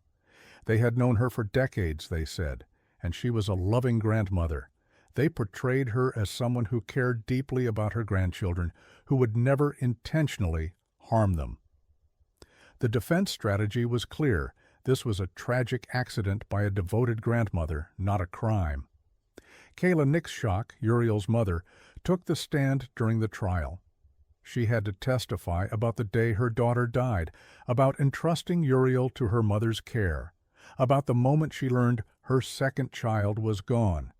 The emotional toll of testifying was visible, but she did it to ensure the truth of what happened was heard. In January 2025, the jury reached their verdict. They found Tracy Nix not guilty of aggravated manslaughter of a child. This charge, which carried severe penalties and required proof of culpable negligence, did not meet the jury's threshold for conviction. However, they did find Nix guilty of leaving a child unattended in a vehicle causing great bodily harm. This lesser charge acknowledged that Nix had left Uriel in the car and that this action had resulted in the baby's death, but it stopped short of finding the level of criminal negligence required for manslaughter. The split verdict reflected the difficulty juries face in hot car death cases. These incidents exist in a gray area between accident and crime. Adults forget children in cars more often than people realize, sometimes with fatal results. The question becomes, when does forgetting cross the line into criminal behavior? The jury decided that while Nix was guilty of leaving the child unattended, her actions did not rise to the level of aggravated manslaughter. The sentencing hearing was scheduled for April 3, 2025. In the nearly 3 years since Uriel's death, Kayla and Drew Schock had been living with the loss of both their children. They came to court to face Tracy Nix, Kayla's own mother, and to tell the judge what her actions had cost them. Drew Schock spoke with visible emotion. He talked about the extra precautions they had taken with Uriel after Ezra's death. He emphasized that they had tried to prevent exactly this kind of tragedy. His frustration was palpable as he addressed the fact that this was the second child to die under Nix's care. "She's done this twice," he repeated, making clear that this was not an isolated incident, but a pattern. Kayla Nix-Schock's testimony was even more wrenching. She turned directly to her mother in the courtroom, making sure Tracy Nix would have to look at her daughter as she described the trauma of losing 2 children. Kayla spoke about the ongoing anguish, the way the deaths continued to affect her daily life. She wore a T-shirt bearing the names and photos of Ezra and Uriel, a visible reminder of the two children who were gone. Her voice shook with emotion as she confronted the woman who had given birth to her and who had left her baby to die in a hot car. Tracy Nix also testified at the sentencing hearing. It was the first time she had publicly discussed the day Uriel died. Speaking tearfully, she turned to Kayla at one point. "I love you, and I've always loved you with all my heart," Nix said. She tried to explain what had happened. "This is perhaps where meds did come in. She got quiet, and I forgot that she was there," Nix said, suggesting that medication she was taking might have affected her memory or attention. "I didn't realize that Uriel was in the car. I literally forgot for a long period of time." Nix's explanation raised more questions than it answered. If medication was affecting her cognitive function to the point where she could forget an infant in her car, should she have been caring for that infant? If she knew medication impaired her, what responsibility did she bear for putting herself in a caregiving role? And what about Ezra's death? Had medication or some other impairment played a role there too? Nix continued her statement, describing her emotional state since Uriel's death. "I'm broken about what happened," she said. "I don't want to leave anyone with the thought that I'm making excuses, because I'm not." But to Drew and Kayla Schock, and to many observers, it sounded very much like Nix was making excuses, blaming medication, claiming she forgot, expressing sorrow while avoiding full accountability. Nix's husband, Nunne Nix, also spoke on behalf of the defense. "Tracy mourned in silence," he said, describing his wife's behavior after Uriel's death. "The days seemed to run together." He was trying to paint a picture of a woman suffering, of someone who had made a terrible mistake and was living with the consequences. The defense asked the judge to impose a sentence less than the maximum, arguing that Nix's age, health issues, and genuine remorse should be considered. Prosecutors asked for the maximum sentence of 5 years in prison. They argued that Nix had shown insufficient remorse and that the community needed to see accountability for a death that was preventable. Assistant State Attorney presented the state's position that jail time was necessary and appropriate. Judge Brandon Rafool listened to all the testimony. He reviewed the evidence from the trial. He considered the arguments from both sides. And then he delivered his ruling, making clear his view of Tracy Nix's culpability and character. This defendant, like many other defendants facing prison sanctions, is trying to avoid or lessen a prison sentence once arrested and after a jury finds them guilty, Judge Rafool said. They justify what happened rather than accepting blame and truly showing remorse. His words cut through Nix's expressions of sorrow and positioned them as self-serving rather than genuine. The judge went further. "Uriel is not an isolated incident. This is the second," he stated, making sure the record reflected what the jury had not been allowed to hear. The court watched and heard her interview. "I do not believe she is showing remorse. I believe she is showing sorrow. It is impossible for a defendant who refuses to accept responsibility to show remorse for that offense. Sympathy is not the same as remorse. Sorrow is not the same as remorse." This distinction between sorrow and remorse was crucial. The judge was saying that Nix felt sorry about what happened, sorry for herself and her situation, but had not demonstrated true remorse, which requires accepting full responsibility for one's actions. Feeling bad is not the same as taking accountability. Judge Rafool imposed the maximum sentence, 5 years in Florida State Prison. Additionally, he ordered Nix to pay a $5,000 fine, though he reduced this to a judgment lien. The sentence meant Nix, who was already in her 60s or 70s at the time of sentencing, would spend years behind bars. She would be an elderly woman when released, having lost years of her life to incarceration. But the judge's final words were not for Tracy Nix. They were for the community and, most importantly, for Kayla and Drew Schock. This community needs to move past this case and leave Drew and Kayla Schock alone, Judge Rafool said. Let them and their 2 children live in peace. This family has lost 2 children, Ezra and Uriel Schock. The tragedy of this case is undeniable. The Schocks do have 2 other living children, and the judge was asking the community to allow them to parent those children without continued harassment or judgment.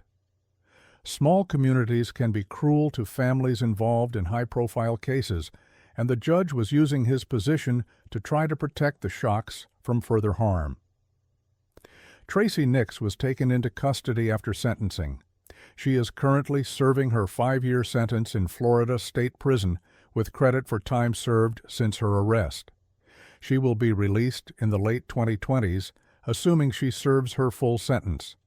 When she gets out, she will return to a community that knows what she did, to a daughter who has lost 2 children under her care, to a family that has been destroyed by tragedy that many believe was preventable.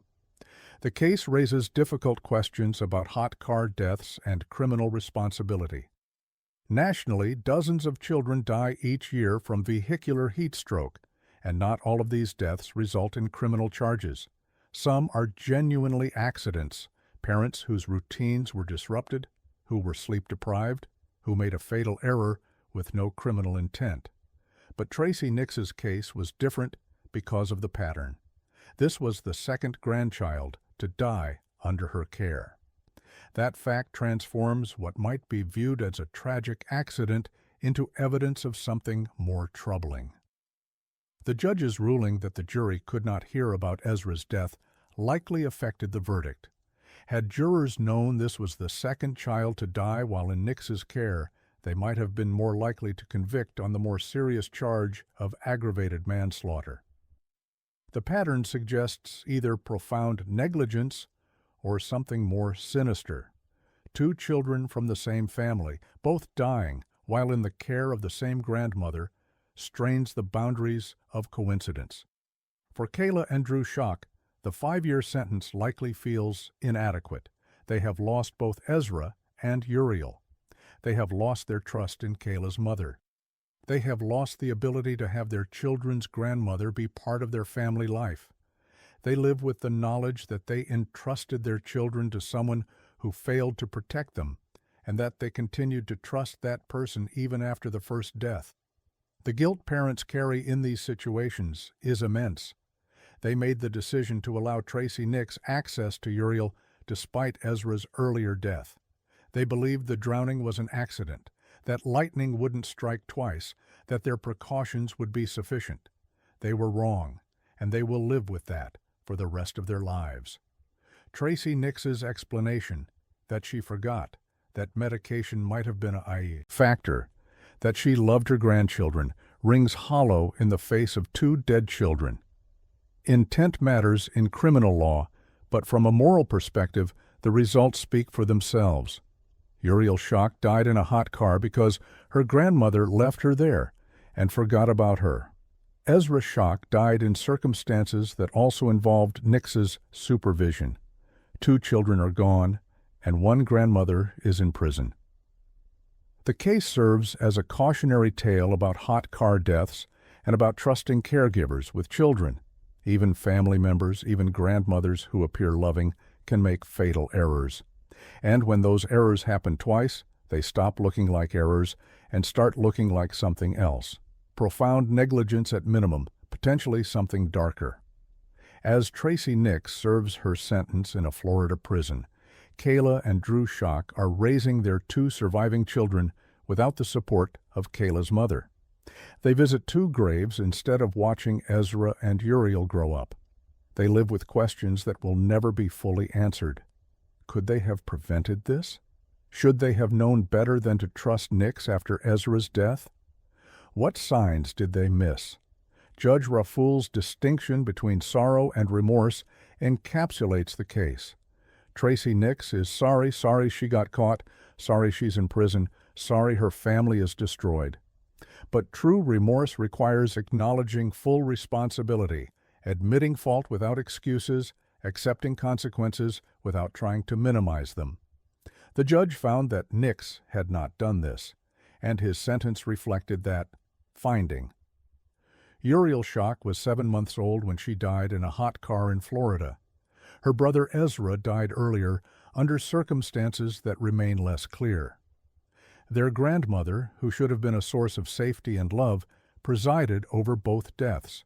And their parents, who trusted that grandmother despite all warning signs, now carry grief and guilt that no prison sentence can address. 2 children are gone, a grandmother is in prison, and a family is broken beyond repair, left to navigate the wreckage of preventable tragedy. Case 8. Mia Harris. The baby was only 5 months old. Too young to crawl, too young to speak, too young to understand danger. She lay on a bed in a townhouse in Liberty Township, Ohio, completely helpless and dependent on the adults around her for protection. Her grandmother, Mia Harris, had been acting strangely in recent weeks, smoking marijuana more frequently than usual, behaving erratically, exhibiting signs that something was wrong. On this day in 2024, Harris picked up a handgun and began shooting at family members.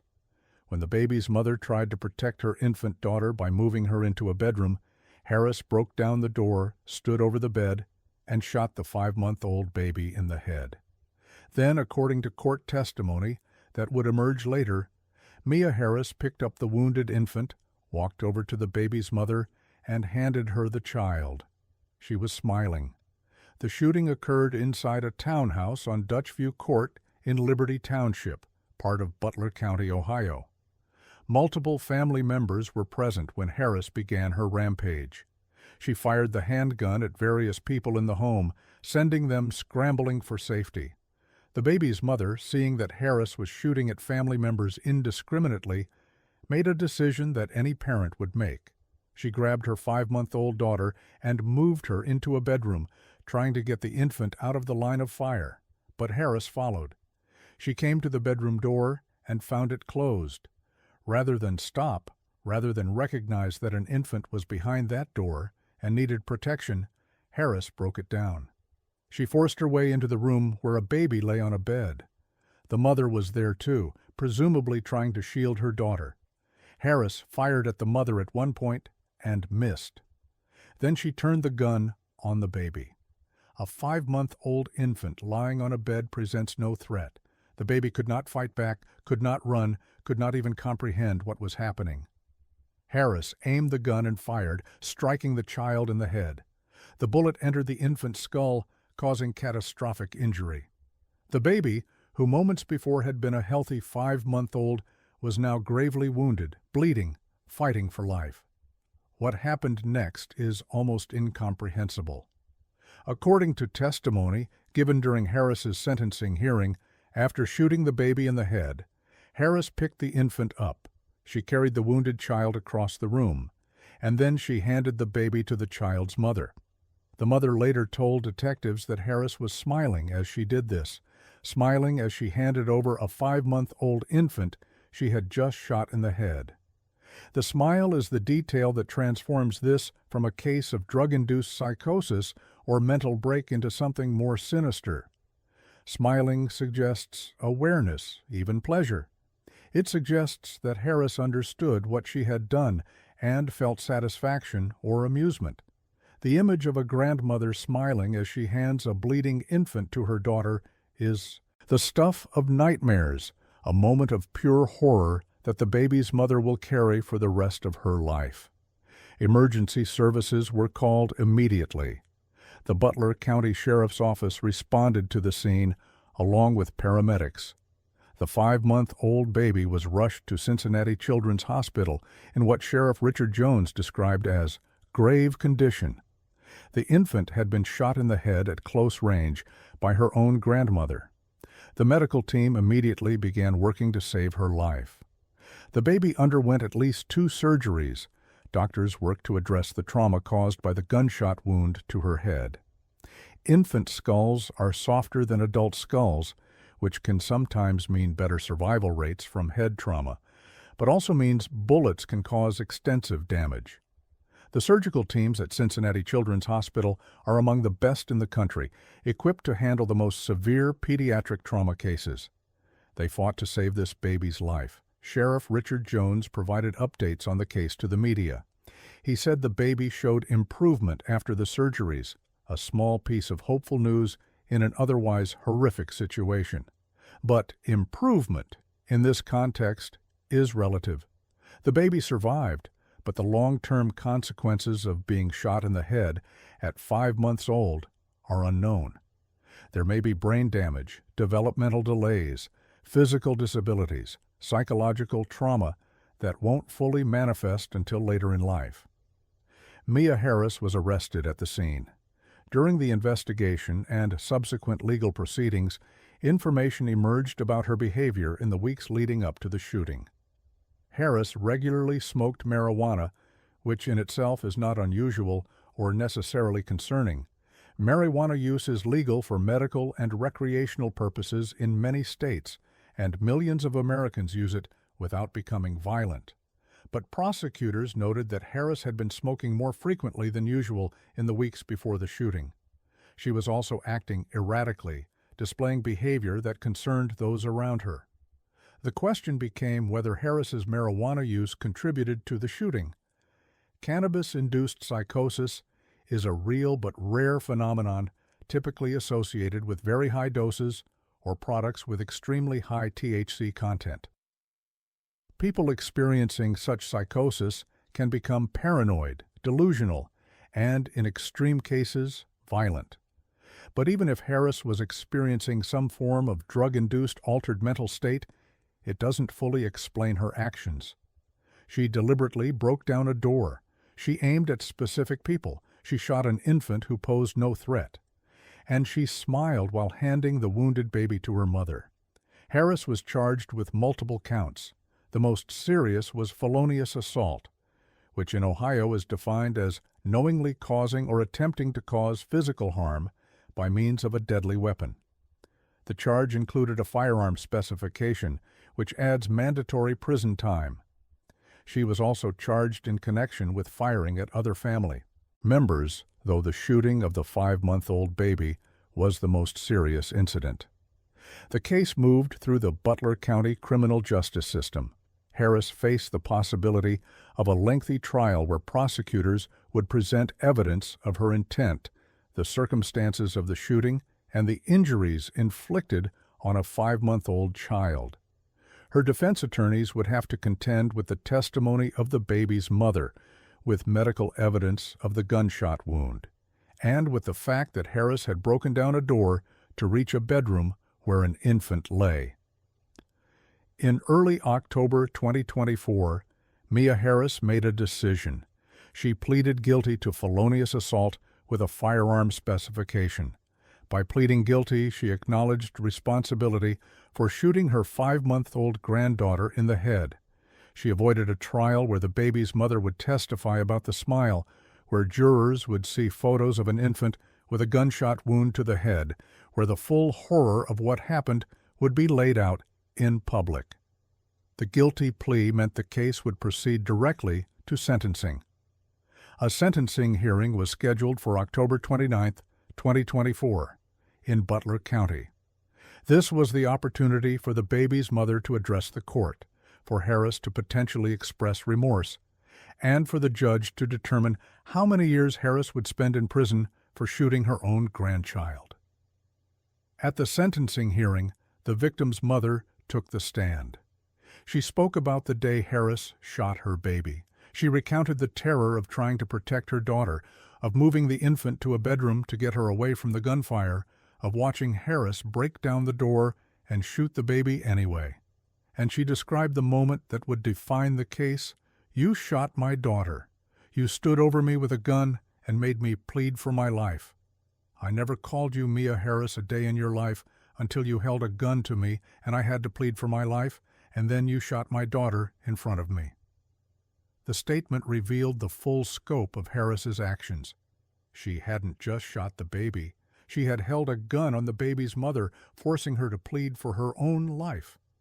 The mother, in that moment, had to beg her own mother, or mother-in-law, the relationship isn't entirely clear from available records, not to kill her.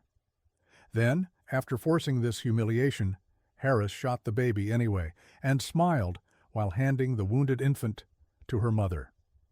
Judge Daniel Hawkey presided over the sentencing. He heard the testimony from the victim's mother. He reviewed the evidence from the case. He considered Harris's guilty plea and the firearm specification attached to the charge. And he handed down his sentence, at least 9 years in prison. The sentence means Harris will serve a minimum of 9 years before becoming eligible for parole consideration. Given the nature of her crime, shooting a 5-month-old baby in the head, she may serve considerably longer. Parole boards are generally reluctant to release people who have committed violence against infants, particularly when the violence was as deliberate and disturbing as this case. Harris was immediately taken into custody. She is currently serving her sentence in an Ohio state prison. She will be in her late middle age or even elderly by the time she becomes eligible for release. The judge's sentence reflected the severity of shooting an infant, but some might argue that 9 years is insufficient for what Harris did. The baby will live with the consequences of being shot in the head for the rest of her life. 9 years seems brief by comparison. The case raises questions about warning signs and intervention. Harris was smoking more marijuana and acting erratically in the weeks before the shooting. Did family members notice these changes? Did they express concern? Did anyone consider whether Harris should have access to firearms given her altered behavior? These questions often go unanswered in the aftermath of such violence. The relationship between marijuana use and violence is complex and often misunderstood. The vast majority of people who use marijuana never become violent. Studies consistently show that marijuana users are actually less likely to commit violent crimes than the general population. However, a small number of people can experience adverse reactions, particularly those with underlying mental health conditions or those using extremely high-potency products. Harris may have been experiencing cannabis-induced psychosis, or she may have had mental health issues that were exacerbated by her increased marijuana use. But even acknowledging the possibility of drug-induced psychosis, Harris's actions show planning and intent. Breaking down a door requires physical effort and determination. Shooting at specific people requires aim. Picking up a baby and handing her to the mother requires motor control and awareness. And smiling. That detail suggests consciousness of her actions and emotional response to them. These are not the behaviors of someone in a complete psychotic break who is unaware of reality. They suggest someone who knew what she was doing, even if her thinking was impaired. For the baby's mother, the trauma extends beyond the physical harm to her daughter. She had to plead for her own life while her mother or mother-in-law held a gun on her.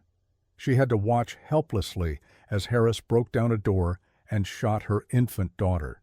She had to receive her wounded baby from the hands of the person who had just shot her, had to see that smile, had to reconcile that image with whatever relationship had existed before, and now she has to raise a daughter who was shot in the head at 5 months old, dealing with whatever long-term effects emerge from that trauma. The baby, if she survives to read about this case someday, will learn that her grandmother shot her in the head when she was an infant. She will see court records describing her injuries. She will read about the smile. She will have to process the knowledge that her own grandmother tried to kill her before she was old enough to have any memories of safety or love. Butler County Sheriff Richard Jones, who provided updates on the case, expressed relief that the baby showed improvement after surgeries. But improvement is not recovery. The baby will need ongoing medical care, possibly for years. There may be developmental delays, learning disabilities, physical challenges.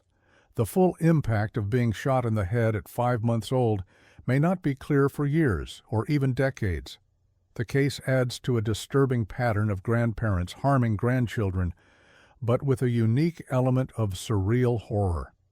Other grandparents in this documentary beat, starved, or neglected their grandchildren to death.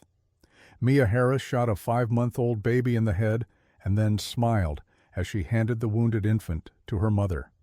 That smile sets this case apart, transforms it from a tragedy into something that feels almost incomprehensible.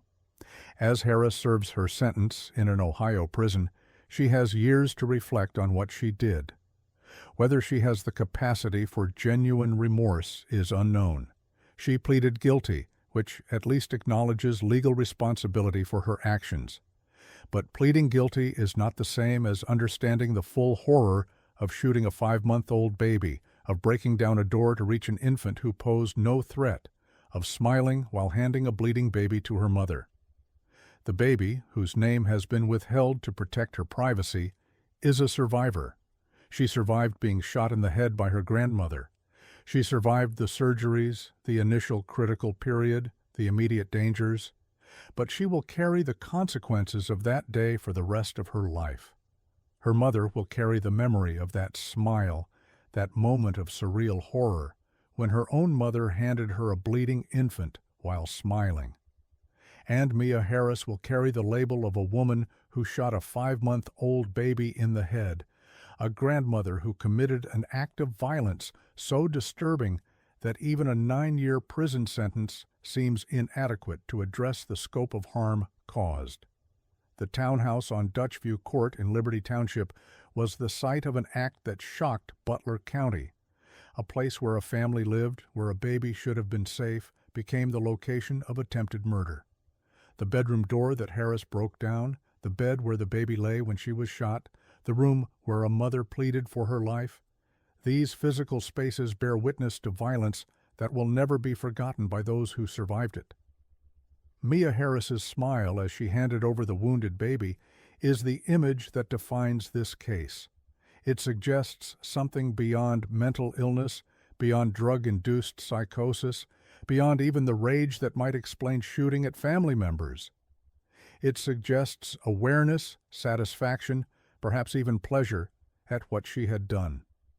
That smile will haunt the baby's mother forever, a visual representation of how completely the grandmother had transformed from family member into something monstrous. And it will haunt anyone who reads about this case, an image that is difficult to process, difficult to understand, and impossible to forget. Case 9, Joyce Harden Gerard. It was a lie about candy bars.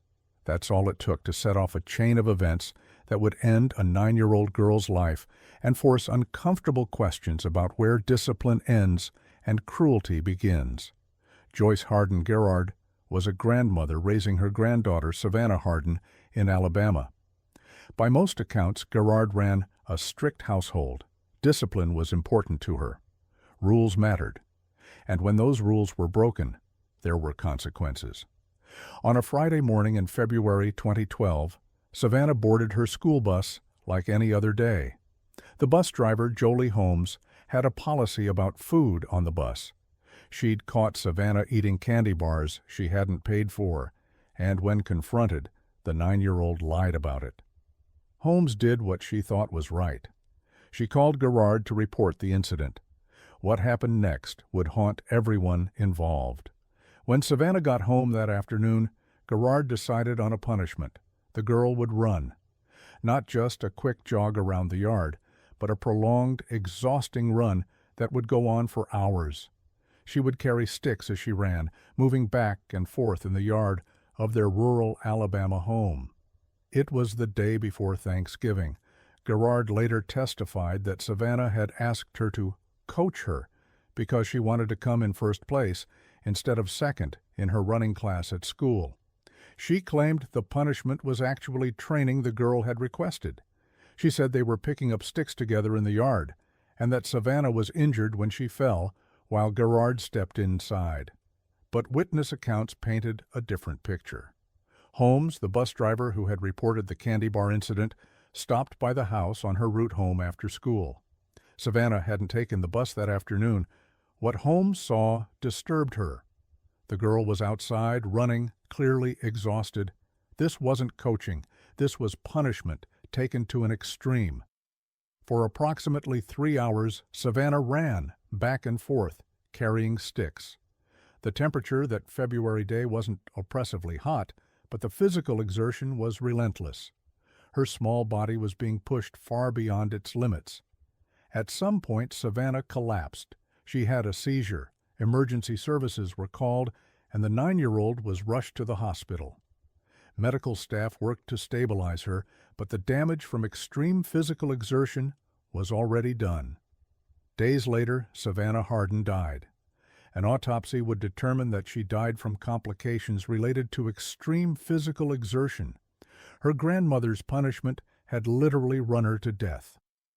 Investigators began piecing together what happened that afternoon. They spoke with Holmes, who expressed deep regret. She had caught the girl in a lie and reported it, thinking she was doing the right thing. Now, Savannah was dead. "I should have paid for those candy bars," Holmes later said, the weight of hindsight crushing. The case raised difficult questions. How could someone go from trying to teach a lesson about honesty to causing a child's death? Where was the line between discipline and abuse, and how had it been crossed so catastrophically? Garrard maintained that she never intended to harm her granddaughter. She claimed she was helping Savannah train for school, that the girl wanted to improve her running. But prosecutors saw something else entirely. They saw a punishment that escalated far beyond reason, a grandmother who pushed a child's body past the breaking point, and a death that was entirely preventable. In the months following Savannah's death, investigators also turned their attention to the girl's stepmother, Jessica Hardin. She had been present at the home. Prosecutors alleged that she too bore responsibility for failing to intervene as Garrard punished Savannah so severely. Jessica Hardin was charged with murder for allowing the abuse to continue. The legal proceedings moved forward. Garrard was charged with capital murder. The case went to trial, and in 2015, a jury convicted her. During the sentencing phase, jurors had to decide between life imprisonment and the death penalty. The vote was close, 7-5 in favor of life without parole. The jury chose mercy, though Garrard would never see freedom again. Judge William Ogletree had the authority in Alabama to override the jury's sentencing recommendation. Some had wondered if he might impose the death penalty despite the jury's decision. Alabama law allowed it. But Ogletree followed the jury's recommendation. He sentenced Joyce Hardin Garrard to life in prison without the possibility of parole. At sentencing, Garrard's attorneys asked the judge to keep her imprisoned for life, telling the court that the worst punishment you could give is to send her to the penitentiary as the grandmother who ran her grandchild to death. It was a label that would follow her forever. Savannah's death sparked conversations in Alabama and beyond about corporal punishment, about the dangers of pushing children too far physically, and about the adults who stand by and watch when discipline crosses into abuse. Holmes wasn't the only one who wished she had done more. Neighbors wondered if they should have called authorities when they'd seen Garrard's harsh methods before. The pattern had been there. Jessica Hardin's case remains unresolved. She has pleaded not guilty and awaits trial, years after Savannah's death. Prosecutors argue she had a responsibility to stop what was happening and that her failure to act makes her culpable in the child's death. For Savannah's family, the pain of her loss is compounded by the senselessness of it. A lie about candy bars, a punishment meant to teach a lesson, and a 9-year-old girl who ran until her body gave out. The case forces a question that has no easy answer. How much responsibility do we bear when we see discipline that seems too harsh, when we sense a child might be in danger, but tell ourselves it's not our place to intervene? Holmes reported the candy bar incident thinking she was teaching accountability. She later said she wished she'd handled it differently. Others who'd witnessed Garrard's strict methods before that fatal day wondered if they could have prevented Savannah's death by speaking up sooner. Joyce Hardin Garrard sits in an Alabama prison, labeled forever as the grandmother who ran her grandchild to death. She will never be eligible for parole. The little girl who wanted to run faster in her class at school never got that chance. Instead, she became a cautionary tale about punishment, about going too far, and about the adults who failed to stop it in time. What begins as discipline and ends in death is a line no one should cross. But that afternoon in February 2012, Joyce Harden Garrard crossed it, and a 9-year-old paid the ultimate price. Case 10. Donna Adelson. Some murders are crimes of passion, sudden and impulsive. Others are carefully planned, methodically executed, and designed to leave no trail back to the person who ordered them. This is a story about the second kind. On July 18, 2014, Dan Markel pulled into the garage of his Tallahassee home. He was 41 years old, a respected law professor at Florida State University, a published author, and a father of 2 young sons. As he sat in his car, someone approached and fired multiple shots through the window. Markel was hit in the head. He was rushed to the hospital but died the next day from his injuries. It appeared to be a targeted hit. The killer knew where Markel lived, knew his routine, and knew when to strike. But who would want a law professor dead, and why? The answer, investigators would eventually discover, lay in a bitter custody dispute and a wealthy family that decided murder was preferable to compromise. Dan Markel had been married to Wendy Adelson, a woman from a prominent and affluent South Florida family. They had 2 young sons together. The marriage fell apart, and by the time of Markel's death, the divorce had been finalized for more than a year.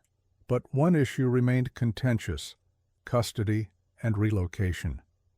Wendy wanted to move 300 miles away from Tallahassee to South Florida, where her parents and the rest of her family lived.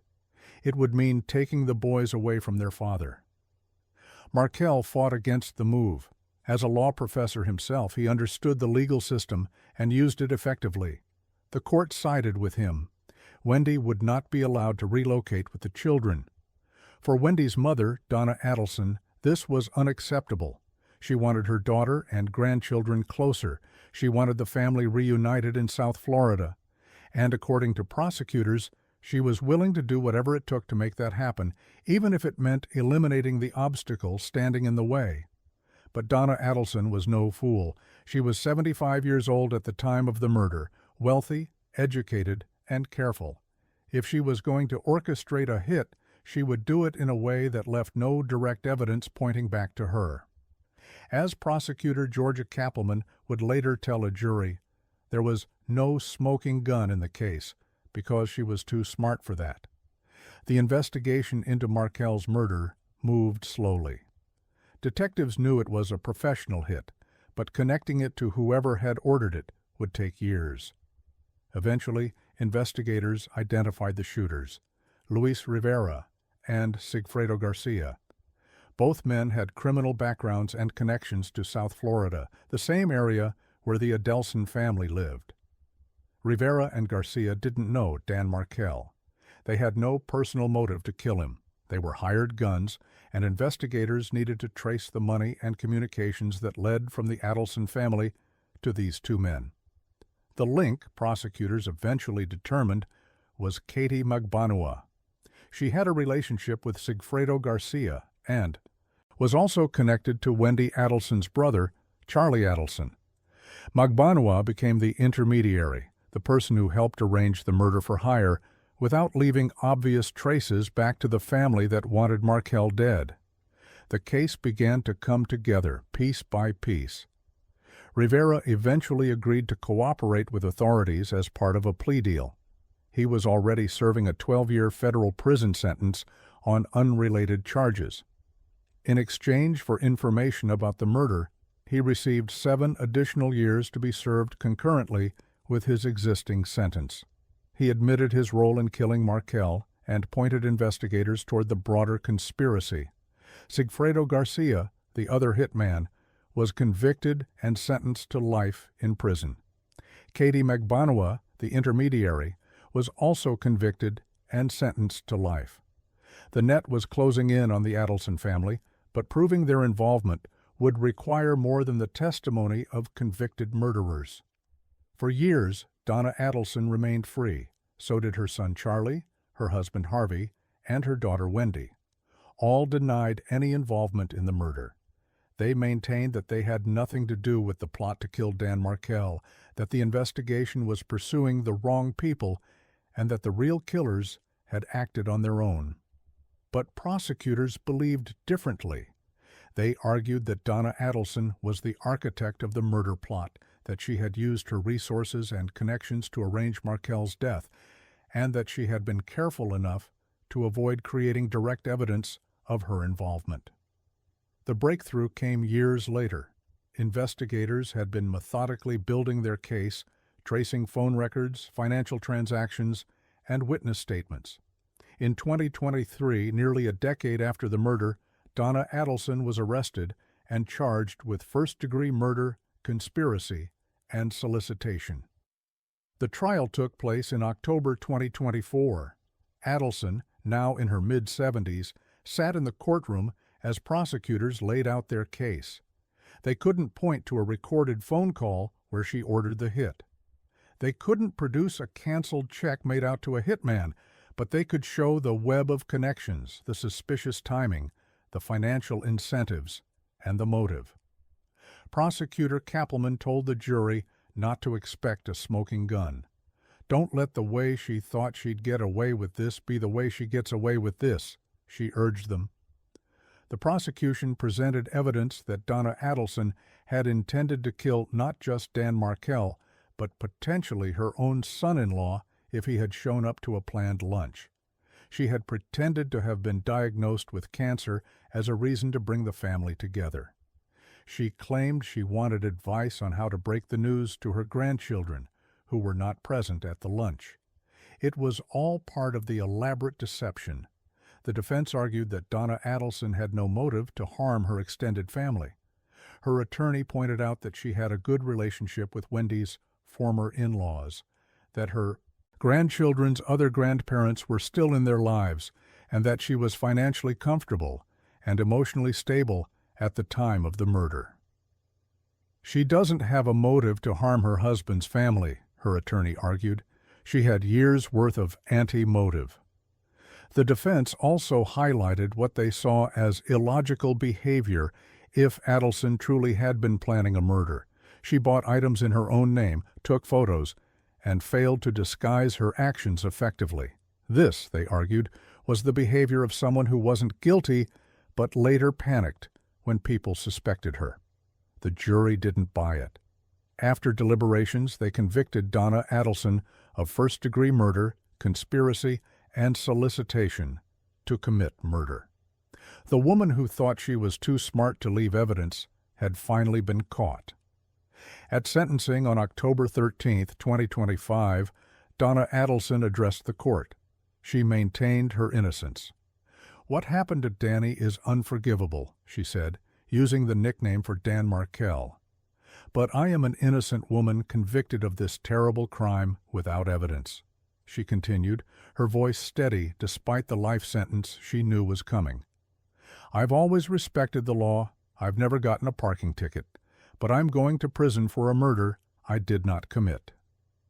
Circuit Judge Stephen Everett had to interrupt Adelson multiple times during her statement.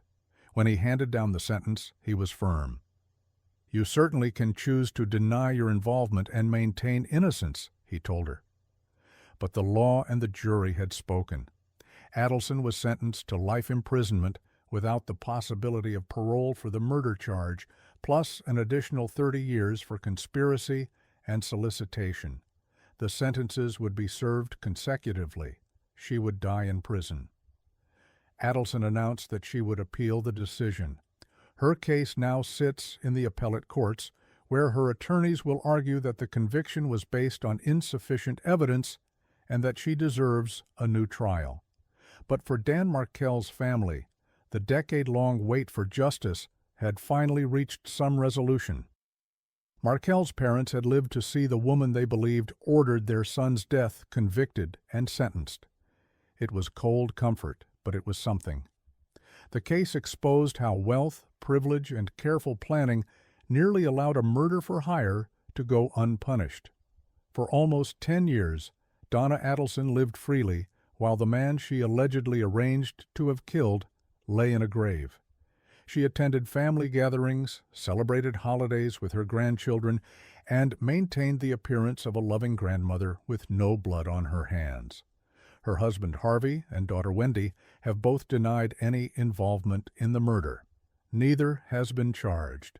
Wendy moved to South Florida after Markel's death, finally getting the relocation she had wanted. She lives there with the 2 sons she had with Markel, the children who lost their father in a garage in Tallahassee. The boys were young when their father was murdered.